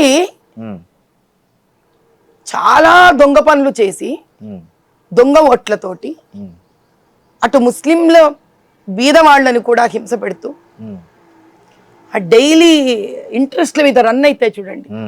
మీరు పాత బస్తీకి వెళ్ళి చూడండి, హృదయ విదారకమైన స్థితిలో ఉంటారు బీదవాళ్ళు ముస్లింలు అక్కడ. ఈ వ్యక్తిని వేర్లతో పెకిలించాలండి. మోదీ గారి ఐడియా ఏంటో నాకు తెలియదు, ఇక్కడ కూర్చొని నేను ఆయన ఐడియా అని చెప్తా, కానీ నా ఐడియా వేర్లతో పెకిలించాలి. ఎందుకంటే ఈ వ్యక్తి వల్ల ఆ బీద ముస్లింకి లాభం లేదు, ఆ హిందువుకి లాభం లేదు. ఈ వ్యక్తి ఎవ్వరికి లాభం కాదండి, ఈ వ్యక్తి తనకే తాను లాభం. లండన్లో ఫారిన్లో ఆస్తులు చేసుకొని పోయి అనవసరంగా రెచ్చగొట్టి యువకులను అదే వాళ్ళని టెర్రరిస్టులుగా మార్చి ఇంకో మతాన్ని ద్వేషించేటట్టు మార్చి. కాబట్టి ఇది ఈ వ్యక్తి తనకు తానుగానే ఒక గ్రూప్. ఆ వ్యక్తిని మీరు తీసుకెళ్లి జైల్లో వేయడం వల్ల వచ్చేది ఏమీ లేదు. ఆ వ్యక్తి వెనక జరుగుతున్నవి, ఈ వ్యక్తి వల్ల వస్తున్న డబ్బులు ఈ దేశానికి. అంటే పాకిస్తాన్ నుంచి కూడా వస్తుంటాయంటారా? ఎక్కడి నుంచో వస్తాయి. అడ్డ కొంపోడికి ఇన్ని డబ్బులు ఏమిటండి? మళ్ళీ మీరు అదే మాట్లాడతారు. ఏమో ఎక్కడెక్కడి నుంచి వస్తున్నాయో, రాకపోతే ఎలా చేస్తాడు ఇన్ని పనులు? కాబట్టి అదంతా తెలుసుకొని వాటిని కత్తిరించాలండి. నిజంగానే మీరు ఒక లెటర్ రాయొచ్చు కదా మోడీకి. నేను ఎవరికి ఏం రాయక్కర్లేదు, ఆయన చేసే పనులు ఆయన చేస్తాడు, ఆయనకు తెలుసు. ఆయనకున్న పనులు ఆయనకు తెలుసు. నా పని నేను చేస్తే చాలు. ఇక్కడ నేను ఎవరికి ఏం చెప్పించగల, మీరు అది చేయండి ఇది చేయండి అని. నా పని నేను చేయాలి ఫస్ట్. కాదండి, అందుకే నాకు ఎప్పుడు కూడా నేను ఇంత పాత బస్తీలో తిరుగుతాను కదా. అవును, మీరు పాత బస్తీలో స్త్రీల కోసం చాలా రోజుల నుంచి కృషి హిందూ చేస్తున్నారు. ముస్లిం క్రిస్టియన్ అందరికీ చేస్తానండి నేను. స్కిల్ డెవలప్మెంట్ అని, టైలరింగ్ అందరికీ చేస్తా, ఉపాధి కోసం పని చేస్తున్నారు కదా. సో కానీ మీరు ఒకటి గమనించారా, మొన్న మీ ఎన్నికల్లో ముస్లిమ్స్ బీజేపీ అంటేనే ఒక భయం పడే ఒక పరిస్థితి ఉంది. ఫస్ట్ దాన్ని ఎందుకు మీరు బయటికి తీసుకురావాలంటే మీ దగ్గర ఉన్న యాక్షన్ ప్లాన్ ఏంటి? సింపుల్ ఒకటే మాట చెప్తానండి. ముస్లిమ్స్కి బీజేపీ అంటే భయం నూరింది ఎంఐఎం. Very clear. మస్జిదులో మౌలాలు ముల్లాలు ఇమాములు వీళ్ళకి ఇదే పని. ముస్లింల తలకెళ్ళ దూర్చడం, బీజేపీ వస్తే నేను చంపేస్తుంది, నేను ఉండనివ్వదు, ఈ తప్పుడు చెడు ప్రచారం చేయడం వాళ్ళ పని. ఇది మారాలి అని అంటే మా బోటి నాయకులు అంటే నేను మోదీ గారి నుంచి కూడా చూసి నేర్చుకున్నా. ఏది అనవసరమో అక్కడ వాళ్ళని దూషించకూడదు. ఇప్పుడు నేను నా చారిటబుల్ ట్రస్ట్ ఉంది, నేను క్రిస్టియన్లకు పనిచేస్తాను, స్త్రీకి పనిచేస్తాను. ఆ స్త్రీ క్రిస్టియన్ అయినా హిందువైనా ముస్లిం అయినా ఎవరైనా కానీ బీదరికం, స్త్రీకి బీదరికం ఉండకూడదు, తల్లికి బీదరికం ఉండకూడదు. అవును. ఈరోజు నిజం చెప్పాలంటే ముస్లింలు కూడా మోదీ గారిని చాలా ఇష్టపడతారు. ఎవరో స్వార్థపరులు చేసుకున్నారు దాన్ని. కానీ నేను ప్రాక్టికల్గా నేను గుజరాత్కి వెళ్ళినప్పుడు, అహ్మదాబాద్ తిరిగినప్పుడు టాక్సీ డ్రైవర్ ముస్లిం. అప్పటికి నేను చాలా ఎన్నో ఏళ్ళ క్రితం, దిస్ ఇస్ ప్రాబబ్లీ ఇన్ 2010 అనుకుంటా, 10-11 టైంలో. ఓకే, నాకు ఇష్టం, I like to know politics. అక్కడ ప్రజలు ఏమి భావిస్తున్నారు అని స్టడీ చేశారు. అతను ఐ వాజ్ సర్ప్రైజ్డ్. ఎంత అభిమానంగా మాట్లాడుతున్నాడంటే మోదీ గారి గురించి.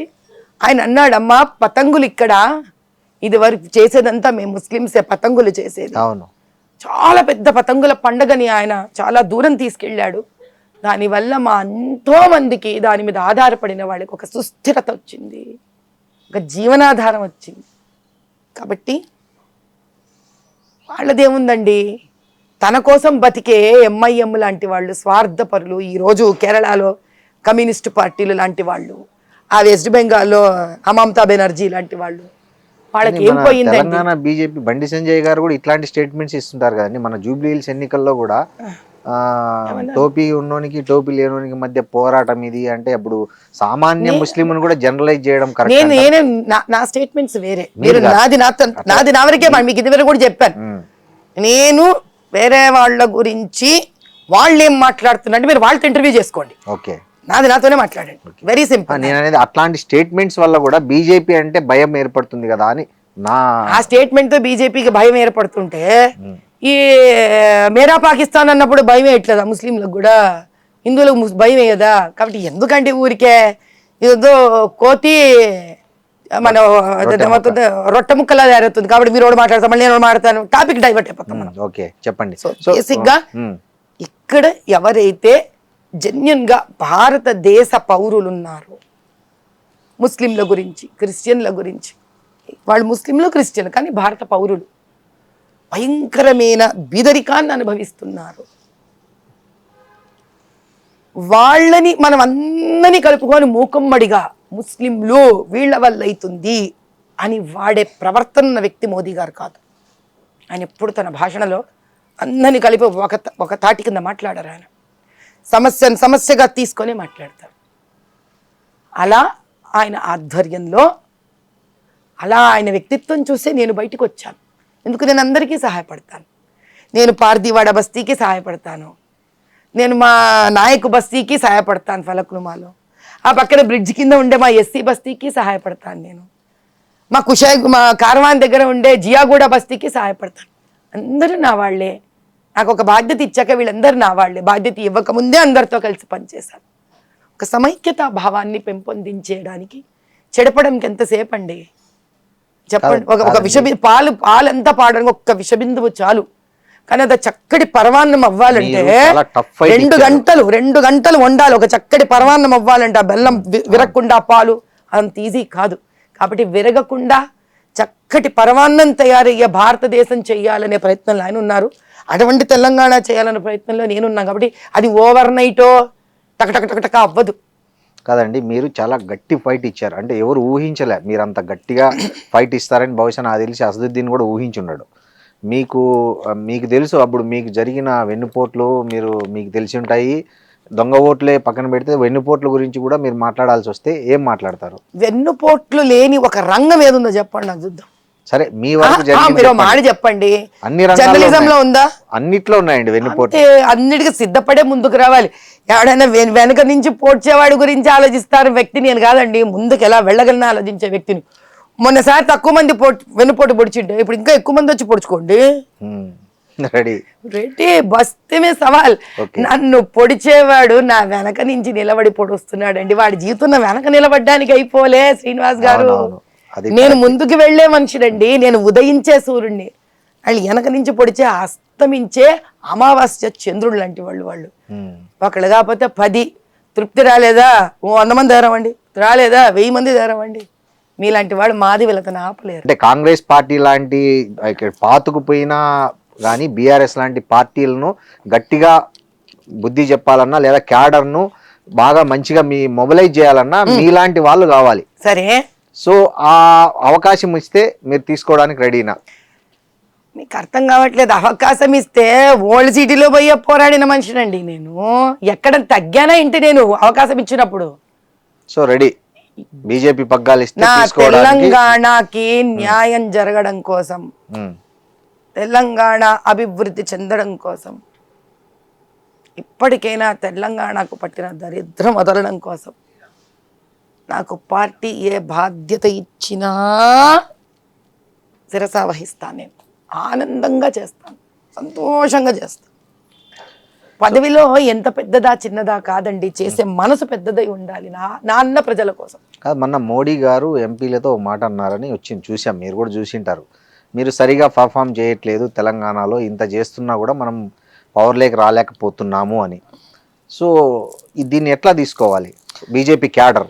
ఎట్లా తీసుకోవాలి ఏంటంటే భలే చెప్తారు. ఇప్పుడు పెద్ద మనిషి మా పెద్దన్న ఆయన, మా అధిపతి ఒక మాట అంటే దాన్ని వినాలి, దానిలో తప్పులు తెలుసుకోవాలి, ఐకమత్యంగా కలిసి ఉండాలి. ఆయన చెప్పిన మాట విని మార్పులు చేర్పులు చేసుకోవాలి. అలా పెద్ద విచిత్రం ఏముంది విషయం. ఐకమత్యం సాధ్యమేనా తెలంగాణ బీజేపీలో? ఐకమత్యం సాధ్యం కాకుండానే రజాకార్లను తరిమి కొట్టారా?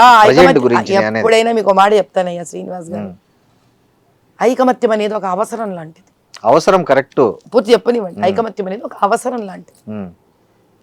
భారతదేశాన్ని బ్రిటిషర్ దాస్య శృంఖలాల నుంచి విడిపించుకోవడానికి ఇన్ని భాషలు, ఇన్ని మతాలు, ఏంటి జిన్నా నెహ్రూ టైప్లోనే కలిసి పనిచేసిన దేశం ఇది. అవును. కాబట్టి నాయకులకు కూడా ఇంకా తప్పదు, మాకు ఇంత ప్రేమించే ప్రజల కోసం మేము ఒకటవ్వవలసినదే, లేకపోతే మా ఉనికే ఎగిరిపోతుందేమో. ఓపెన్ మాట్లాడే వ్యక్తిని. కరెక్ట్. అవసరం ఎంతటిది, అవసరం వచ్చిన రోజు అట్లే ప్రజలు కూడా, అరే చివరికి మోదీ గారు కదరా అక్కడి నుంచి రాజ్యం వేయలేదు మనని, మనం ఆయన కోసం ఓటు వేసుకోవాల్సిందే, బీజేపీని గెలిపించుకొని తీరవలసిందే. మన వంతు ప్రయత్నం మనం కూడా సుస్థిరంగా చేద్దాం. ఈరోజు బీహార్ని గెలిపించుకున్నాడా లేదా ఆయన, ఢిల్లీని గెలిపించుకున్నాడా లేదా ఆయన, మహారాష్ట్రాన్ని గెలిపించుకున్నాడా లేదా ఆయన, దీన్ని కూడా మనం ఆయన గెలిపించిస్తే దీన్ని కూడా ఆయన బాగు చేస్తాడు, అక్కడి నుంచి తెలుసు ఆయనకి ఏం చెయ్యాలో అన్న నమ్మకం ఇట్లా ప్రజలు కూడా ముందుకు తీసుకొని వెళితే ఒక చోట రెండు కలిసిపోతాయి. బీజేపీ పాత తరం కొత్త తరం మధ్య క్లియర్ గ్యాప్ ఉన్న మాట వాస్తవమని అంగీకరిస్తారా? నాకు అన్ని తెలియదండి. నేనేమో 18 నెలలు వచ్చి ఇప్పుడు తప్పించుకుంటున్నారండి. నాకు అసలు తప్పించుకోవడం అంటే ఎలా ఉంటుందో తెలియదు. శ్రీనివాస్ గారు నన్న మీరు అనేది తప్పించుకుంటున్నారు. గ్యాప్ మీరు ఫేస్ చేయలేదండి? నిజం చెప్పండి. నాకు ఇంతకీ పాత వాళ్ళు ఎవరో కొత్త వాళ్ళు ఎవరో తెలియదండి బాబు. అందరికన్నా కొత్త నేను. అదే నేను మీరు ఫేస్ చేశారా లేదా పార్టీలో? మీకు ఎంపీగా అనౌన్స్ చేసిన వెంటనే శ్రీనివాస్ గారు మీరు మాట చెప్తాను, చేసుకొని చెప్పండి. గుండెల మీద శుభ్రంగా వేసుకుంటాను, ఇక్కడ కూడా వేసుకుంటాను. మీరు ఆ ఫేస్ చేశారా లేదా? అమ్మవారి మంత్రం చెప్తాను. మీకు ఒక్క మాట చెప్తా, ప్రతి చోట ప్రతి రంగానికి ముందే తయారైన ఒక కుటుంబం ఉంటుంది, దానికి ఒక భాష ఉంటుంది. ఇదే ప్రశ్న మీరు గుండెల మీద వేసుకొని ప్రతి ఇంట్లో వచ్చిన ఒక కొత్త స్త్రీ ఎవరైతే వెళుతుందో కొత్త కుటుంబానికి, ఆమెని ఇబ్బంది పెట్టని ఒక్క ఫ్యామిలీని తీసి బయటికేయండి. నాకు ఇది మనుషులున్న చోట ఒక సైకాలజీ నడుస్తుందండి. కరెక్ట్ అండి, మీరు చెప్పేది నిజమే. ఓపిక ఓర్మి కొత్తగా వెళ్ళిన వాళ్ళకు కూడా ఉండాలి. ఆల్రెడీ ఉన్న వాళ్ళకి ఎలా ఉంటుంది అని, ఇప్పుడు నా బోర్డు అయితే మహా డేంజరు పాపం. ఏమో నా పార్టీకి నేను బతికేస్తూ వెళ్ళిపోతా. ప్రజలు ఎట్లా ఆదరించారు. చావంటే భయం లేదు, బతకంటే తీపి లేదు. నిజం చెప్పడానికి ఆగను, ముందు వెనక చూసుకోను. పదవి ఇచ్చినా ఓకే అంటాను, ఇవ్వకపోయినా ఓకే అంటా. టికెట్ ఇచ్చినా ఓకే అంటాను, ఇవ్వకపోయినా ఓకే అంటాను. నేను కదండి పాపం వాళ్ళకి సమస్య. అవును, నేనెవరు అర్థం అవ్వాలా? అది రాజకీయ నాయకులు ఫస్ట్ అలా ఉండరు అంటారు చాలా మంది. నేను సమస్య అండి పాపం వాళ్ళకి. నేను అర్థమైన రోజు వాళ్ళకి పూర్తిగా పాపం ఈవిడ ఏం ఉండదు, ఈవిడికి బుర్రలో మనసులో ఏం ఉండదు, ఈవిడ చివరికి బీజేపీ గెలవాలని మాత్రమే ఉంది, ఈవిడికి వేరే ఉద్దేశమే లేదు అని నేనెవరో వాళ్ళకి పూర్తి తెలిసిన రోజు వస్తుంది చూడండి. ఆ రోజు వాళ్ళే రియలైజ్ కాదు, వాళ్ళే శాంతపడతారేమో, వాళ్ళే పిలిపించేసుకుంటారు. అన్నిటికన్నా పెద్ద విషయం ఏం తెలుసా, ఈరోజు నేను మీతో ఇన్ని మాట్లాడుతున్నాను కదా, ఈ స్వేచ్ఛ ఎవరిచ్చారు? పార్టీని ఇచ్చింది, మీరు తీసుకున్నారు. మీలాగా అందరూ మాట్లాడరు, సారీ. అవునా? కానీ నేను మాట్లాడుతుంటే నాకు పార్టీ నుంచి పెద్దల నుంచి ఫోన్ రావాలి కదా, ఎందుకు ఇచ్చావమ్మా నువ్వు ఇంటర్వ్యూ? రాలే, ఏ రోజు రాలే.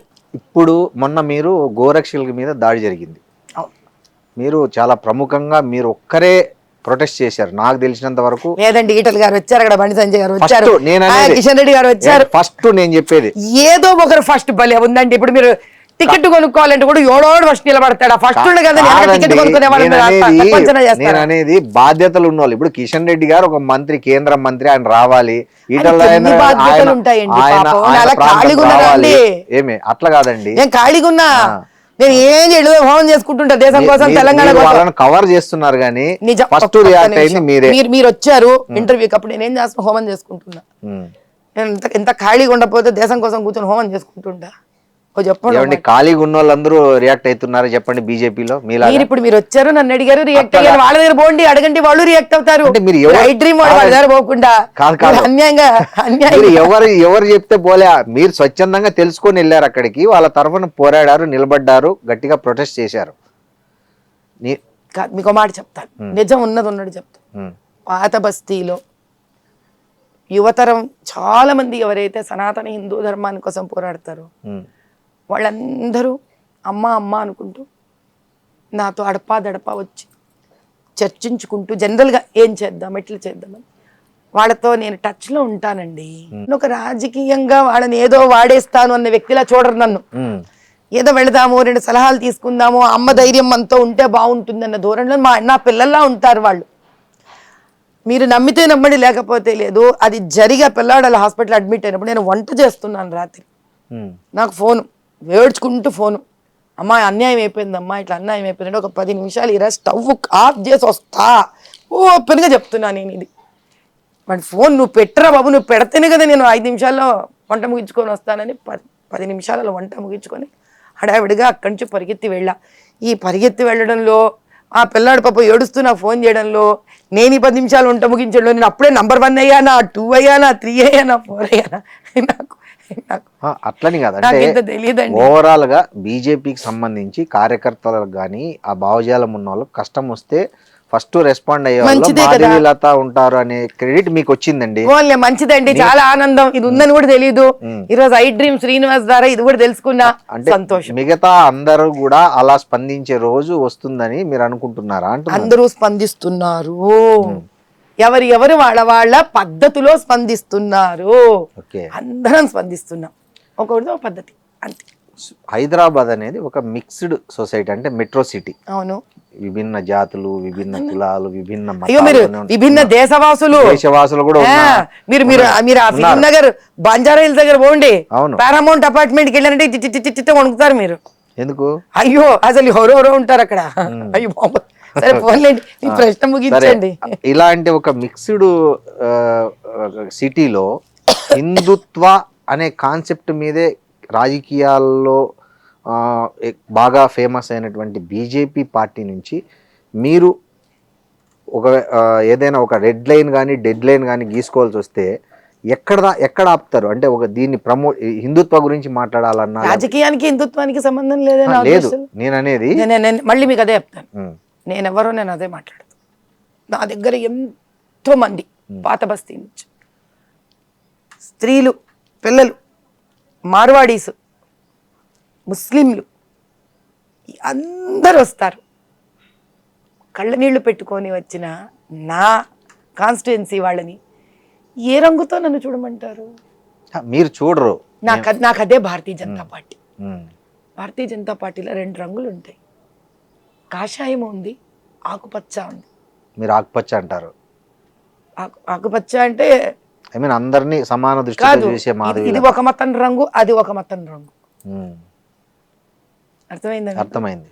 2 మతాలని కూడా తీసుకొని ఆ మతంలోని మతాన్ని కాకుండా పచ్చదనాన్ని చూస్తూ, కాషాయ రంగులో ఉండే త్యాగాన్ని, స్ఫూర్తిని, ధైర్యాన్ని చూస్తూ, పరదేశీయులకి ఇక్కడ అవకాశం ఇవ్వకుండా, విన్నారా, పరదేశీయులకి ఇక్కడ అవకాశం ఇవ్వకుండా దేశద్రోహులను తరిమి కొట్టే పార్టీ బీజేపీ. మీరు హైదరాబాదు ముస్లిం మహిళల జీవితాల మీద స్టడీ చేశారు, చాలా చేశారు. మీరు చాలా విషయాలు మీ దృష్టికి వచ్చాయి ఆ స్టడీలో. సో వాళ్ళ జీవితాలు ప్రధానంగా స్ట్రక్ అవ్వడానికి అక్కడ బేసిక్ రీజన్ ఏమని మీరు గమనించారు? ఒకటి, మతపరంగా అణిచివేయడం, స్త్రీకి ఆలోచించే స్వేచ్ఛనివ్వకపోవడం, బీదరికంలో వీళ్ళని ఆ సంపాదించే 10 రూపాయలని కూడా ఎలా వీళ్ళ నుంచి తీసేసుకునే మార్గం ఆలోచించాలా అంటే, దీనిలో ఏం చేస్తారంటే వీళ్ళు రాత్రులంతా మొగుడిని మగపిల్లల్ని ఉద్యోగాలకు పోనీయకుండా ఇరానీ కేఫ్లు ఓపెన్ చేసి పెడతారు. రాత్రంతా మేలుకున్నవాడు పొద్దున్న లేస్తాడా? లేడు. వాడు ఉద్యోగాన్ని పోడు, వాడు సంపాదించాడు. ఎవరు సంపాదించాలి? స్త్రీ సంపాదించాలి. ఆవిడని ఏం చేస్తారు? పిల్లల మీద పిల్లల్ని కనిస్తారు. ఆవిడని ఏం చేస్తారు? మొహాన్ని చూడనివ్వకుండా చేస్తారు, అంటే ఆత్మధైర్యం నాశనం చేస్తారు. స్కూళ్ళని ఎదగనివ్వకుండా చేస్తారు. చివరికి వీళ్ళని ఎక్కడ పంపిస్తారు? మదార్సాలకు పంపిస్తారు. ఆ చదువుతో బయట మీరు బతకలేరు. మతం పేరిట, బీదరికం పేరిట, ఆత్మవిశ్వాసాన్ని చంపే పేరిట తొక్కేస్తే స్త్రీని, వీళ్ళ ఇండ్లు, వీళ్ళ బంగ్లాలు, వీళ్ళ రాజకీయాలు ముందుకు వెళతాయి. మీరు చూసిన ఒక వరస్ట్ కేస్ స్టడీ ఏదైనా ఉందా? చెప్తారా? చెప్పలేనంత వరస్ట్ అండి అది. ఒకటి చెప్పండి, అంటే మిమ్మల్ని బాగా విపరీతంగా ప్రభావితం చేసిన ఒక కేస్ స్టడీ చెప్పండి ఓల్డ్ సిటీలో. నీ ప్రశ్న ఇప్పటిదాకా ఎవరు వేయలేదు శ్రీనివాస్ గారు. మీకు ఈ డైలీ వేజెస్ ఉంటాయా? సారీ, డైలీ ఇంట్రెస్ట్ మీద డబ్బులు నడుస్తాయా? Daily finance ఉంటదిలేండి. బాగా పొద్దునిస్తారు, సాయంత్రానికి వసూలు చేసుకుపోతారు. చిన్న వ్యాపారాలు పొద్దునిచ్చి సాయంత్రం కనుక ఇవ్వకపోతే ఆడొక్క రోజు చూస్తాడు, 2 రోజులు చూస్తాడండి, 3వ రోజు ఆ ఇంట్లో ఆడపిల్లని తీసుకెళ్ళి పెట్టుకుంటాడు వాడు. అంతకన్నా వస్ట్ కావాలా మీకు? అదండి స్త్రీని అవమానించడం అంటే. స్టిల్ ఇప్పటికీ దమ్ము లేదు ఎవ్వరికి అక్కడ పోవడానికి. పోలీసులు కూడా వాళ్ళని ఏం చేయరండి. ఎందుకు? అంతా ఒకటైపోయి ఉన్నారు వాళ్ళందరూ. అందరి దగ్గర డబ్బులు తింటారు. వాళ్ళ ఇది ఒక ఉద్యమం అండి. రజాకార్లు ఎక్కడికి పోలేదు, ఇంకా ఇక్కడే ఉన్నారు రజాకార్లు. అది ముస్లిం స్త్రీనా, హిందూ స్త్రీనా, క్రిస్టియన్ స్త్రీనా, ఎస్సీ స్త్రీనా, ఎస్టీ స్త్రీనా, అగర్వాల్ స్త్రీనా, ఏ స్త్రీ ఆ స్త్రీయేనండి. అలా అమ్మాయిని తీసుకుపోయి మళ్ళీ డబ్బులు కట్టే వరకు పంపిరా? అంతే, మీరు ఆ కట్టాల్సింది ఎంత ఉందో అదో వెలగడతాడు వాడు, మళ్ళీ పంపించేస్తాడు. అంటే అమ్మాయిని లిటరల్ గా దాని మీద కేసులు బుక్ చేయడం గానీ. మీరు భలే మాట్లాడతారండి. మర్డర్లు జరుగుతుంటే బయటికి రాదు ఓల్డ్ సిటీలో. సైలెంట్ గా ఉందంటే అక్కడ ఏం జరగట్లేదని కాదు, అక్కడి నుంచి బయటికి రావట్లేదని అర్థం. సో ఈ పంచాయతీ ఎన్నికల్లో బీజేపీ చాలా తక్కువ స్థానాల్లో గెలుచుకుంది రాష్ట్రంలో. మరి ఈ సిచ్యువేషన్లో వచ్చే జిహెచ్ఎంసీ ఎన్నికల్లో బీజేపీ ప్రభావం ఎలా ఉండబోతుంది అంటారు? ప్రజలలో విపరీతమైన ప్రేమ అయితే ఉందండి, కానీ నిజం చెప్పాలంటే నేను చాలా చోట్ల వెళ్ళేసి వచ్చాను. మొన్ననే ఎల్గూరు, రంగంపేట, వరంగల్ వెళ్ళాను నేను. అక్కడ ఎరకల అమ్మాయి, ఎస్టీ అమ్మాయి నెగ్గితే వాళ్ళు నాకు ఫోన్ చేశారు. అక్కడ ఆదివాసీ కళ్యాణ్ అసోసియేషన్ వాళ్ళు ఉంటారు, వాళ్ళని పిలిచారు. అమ్మా నువ్వు రా అమ్మా, నీ చేతులతో, అందులో పిల్ల 7వ నెల కడుపుతో ఉంది, నీ చేతులతో శ్రీమంతం చేసి వెళ్ళు అంటే ఇక్కడి నుంచి ఎలుగురు వెళ్ళా. వెళ్ళి అక్కడ అటు పక్కన ఎస్సీ రిజర్వేషన్ ఒక పిల్లవాడు వచ్చాడు, అమ్మాయి ఎస్టీ అమ్మాయి, ఇంకో రిజర్వేషన్, ముగ్గురు పంచాయతీ ప్రెసిడెంట్లు బీజేపీ వాళ్ళు కూర్చొని ఉన్నారు. ఇంకో మిగతా 2 భద్రాచలం కూడా వెళ్ళొచ్చా నేను. అది కూడా మనకి ఎస్టీ నాయక్ ప్రాంతం. అడిగాను, ఏం రా నాన్న ఏమయ్యింది నీది అంటే, ఏం చెప్పాలమ్మా, ఇష్టం వచ్చినట్టు డబ్బులు వెదజల్లుతున్నారు, ఇష్టం వచ్చినట్టు భోజనాలు పెడుతున్నారు, డబ్బులు ఇస్తున్నారు, ఎక్కడి నుంచి తేనమ్మా డబ్బులు? ఈ ప్రశ్నకు ప్రజలే సమాధానం ఇవ్వాలి. అంత డబ్బు అయితే నేను కూడా నిలబడలేనండి ఎలక్షన్స్, నా చేత కాదు.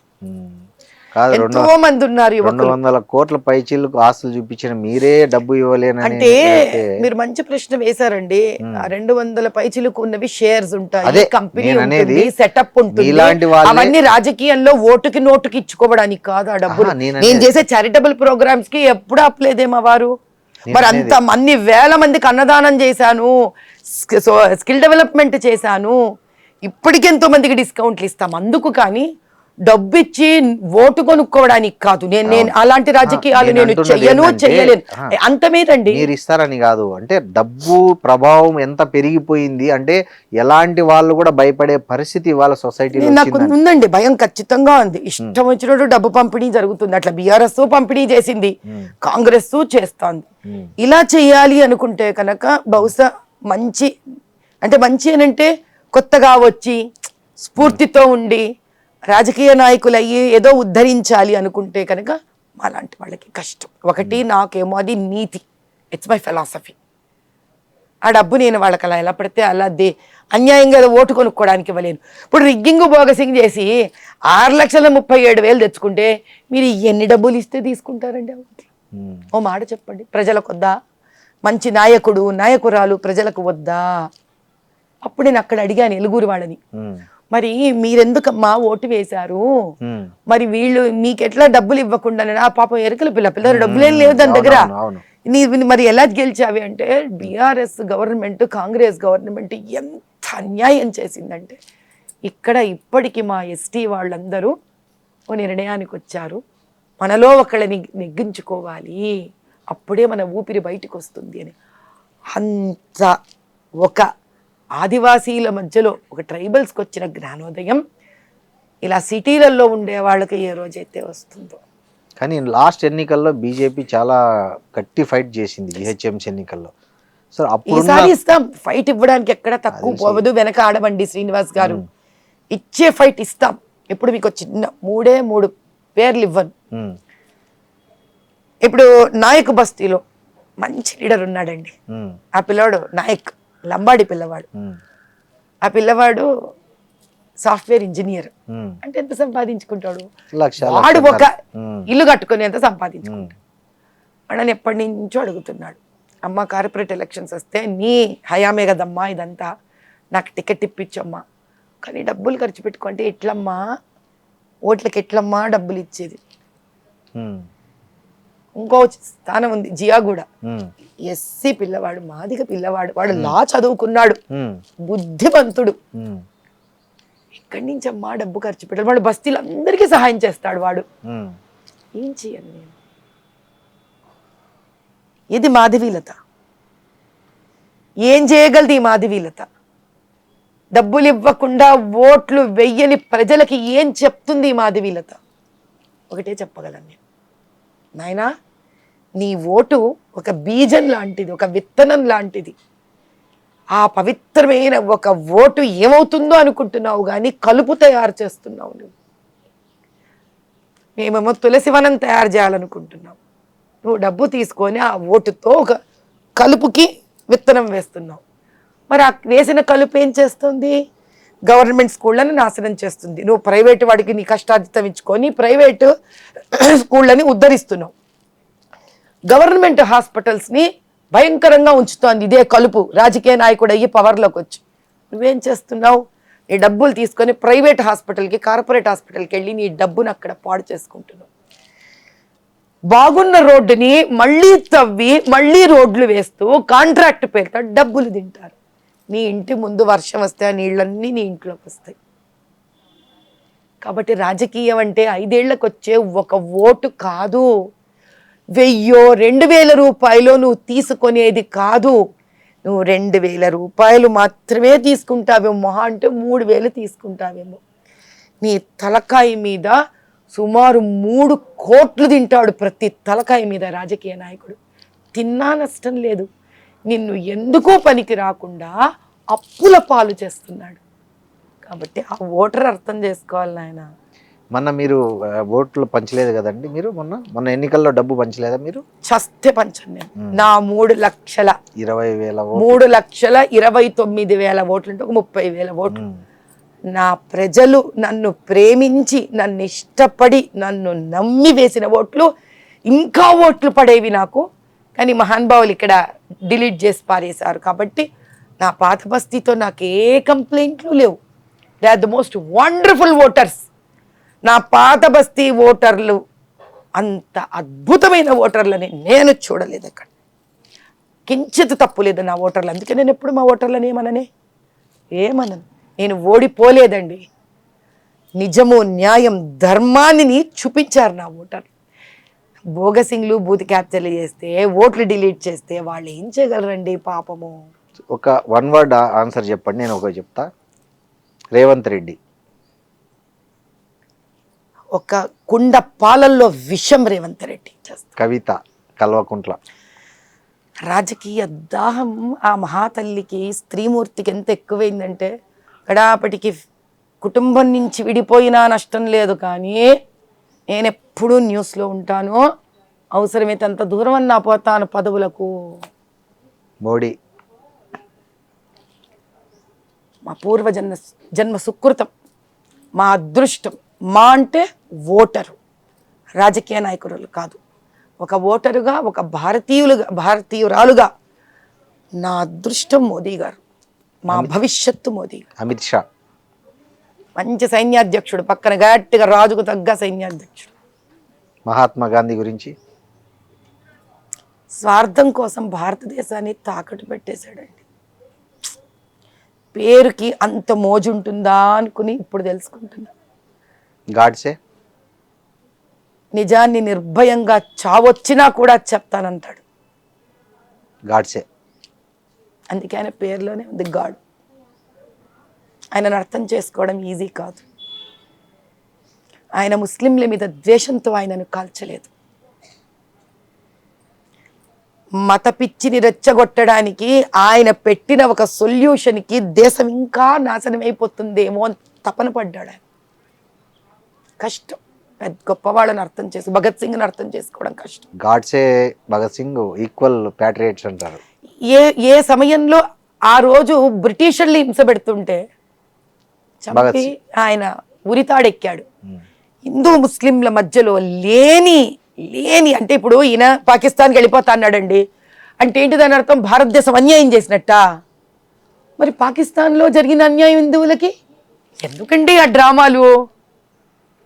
జిన్నాను పిలిచో మాట్లాడు. ఎప్పటికి తెగాలండి హిందూ ముస్లిం గొడవలు? రెచ్చగొడుతున్నట్టు కాదా అది శాంత? ఇక్కడ ఉండి ప్రపంచ శాంతి చేయలేరా? అట్లాంటప్పుడు మీరు సౌత్ ఆఫ్రికాలోనే ఉండి ఈ భారతదేశం శాంతి చేయాల్సిందిగా. ఇక్కడ భారతదేశంలో పేరు ప్రఖ్యాతిగాంచి ఇక్కడి నుంచి హిందువులు కూడా కొంతమంది అక్కడ ఉండిపోయినారు కదా. అరే ముందే బాధపడుతున్నాం, దేశం 2 ముక్కలయ్యింది, ఎక్కడో కూడా సెటిల్ అవ్వాలి కదా, శాంతపడిపోవాలి కదా. హిందువులు చనిపోయారు, ముస్లింలు చనిపోయారు, రక్తం 2 పక్కలా చిమ్మింది. ఇంకా టాపిక్ని మనం కూల్ చెయ్యాలి కదండి, వదిలేయాలి. గతం గతహానని బతుకున్న వాళ్ళని ముందుకు తీసుకొని వెళ్ళాలి కదా. తుర్రని ఇప్పుడు నేను ఇక్కడ పోయిన వాళ్ళు పాకిస్తాన్లో కూర్చుంటా అంటే ఎక్కడికి ఎండ్ అవుతాం? ఓవైసీ అతను ఇస్లాం మతానికే చిడపురుగు. అతనే కనుక మంచివాడైతే ఇంత బీదరికం ముస్లింలలో ఎందుకుంటుందండి నా పాత బస్తీలో? పోనీ ఇస్లాం దొంగవేట్లు ఏమని చెప్పిందా? ఖురాను బూతు కబ్జాలు చేసుకోమని చెప్పిందా? అన్యాయంగా ఉండమని చెప్పిందా? అధర్మంగా ఉండమని చెప్పిందా? నీ పాత బస్తీలో ముస్లింలకి డైలీ ఫైనాన్స్ డబ్బులు తిప్పేవాడిని కాపాడుకో అని చెప్పిందా? సరే మాధవీలత గారు, అన్ని రాజకీయాలు మాట్లాడాం, పర్సనల్. మీరు మంచి సింగర్ అంట కదా? అయ్యో ఈ గొంతు బొంగురు కాదు అంటే మీరు ఫస్ట్ టైం ఎక్కడ పర్ఫార్మెన్స్ చేశారండి? మీ ఇప్పటికి కనీసం ఈ 18 నెలల్లో అయితే చాలా సార్లు పాడేశాను కాబట్టి నేను వందే మాత్రం కూడా పాడాను. ఓకే, మీకు నచ్చిన మంచి సాంగ్ ఏమన్నా ఒకటి హమ్ చేస్తారా? అమ్మో ఈ గొంతుతోనా? నా పద్ధతిలో ఇంక ఈ పాడిన గొంతుతో ట్రై చేస్తాను. చేయండి.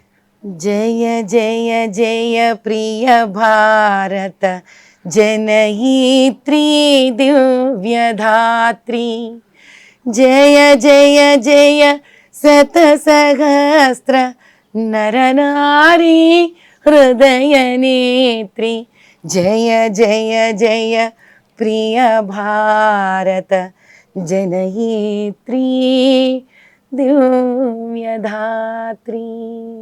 చాలా అద్భుతంగా పాడారు మాధవీలత గారు, చాలా బాగా వచ్చింది. మా అమ్మ గురించి కదండి పాడడం, నా తల్లి భూమి భారతి గురించి కదండి పాడడం. యోగము అదృష్టం కూడా ఉండాలండి, ఆ అదృష్టం భగవంతుడు ఇచ్చాడు నాకు. థ్యాంక్ యూ అండి, చాలా విలువైన అభిప్రాయాలను నిజాలను నిక్కచ్చిగా మాతో పంచుకున్నారు. Thank you very much. మీ రూపంతో ఐ డ్రీమ్కే కాదు యావత్తు జర్నలిస్ట్ ప్రపంచానికి కూడా నేను తల వంచి నమస్కారం చేస్తాను. ఎందుకంటే ఒక రకంగా మోదీ గారు, ఒక రకంగా జర్నలిస్టులు, మూడో రకంగా నా పాత బస్తీ ప్రజలు, వీళ్ళల్లో ఎవరు లేకపోయినా మాధవీలత లేదండి, లేదు.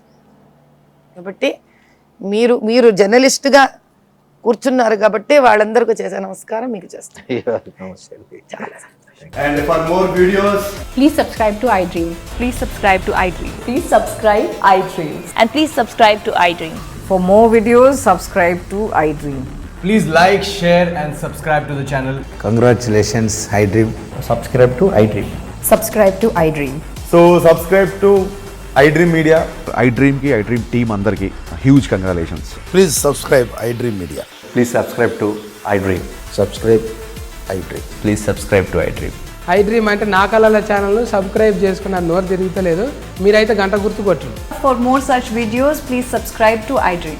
Subscribe to iDream. Please subscribe to iDream. Please subscribe iDream Media. Please do subscribe to iDream. Please subscribe to iDream Media. For best entertainment and information, please subscribe iDream. And don't forget to subscribe to iDream.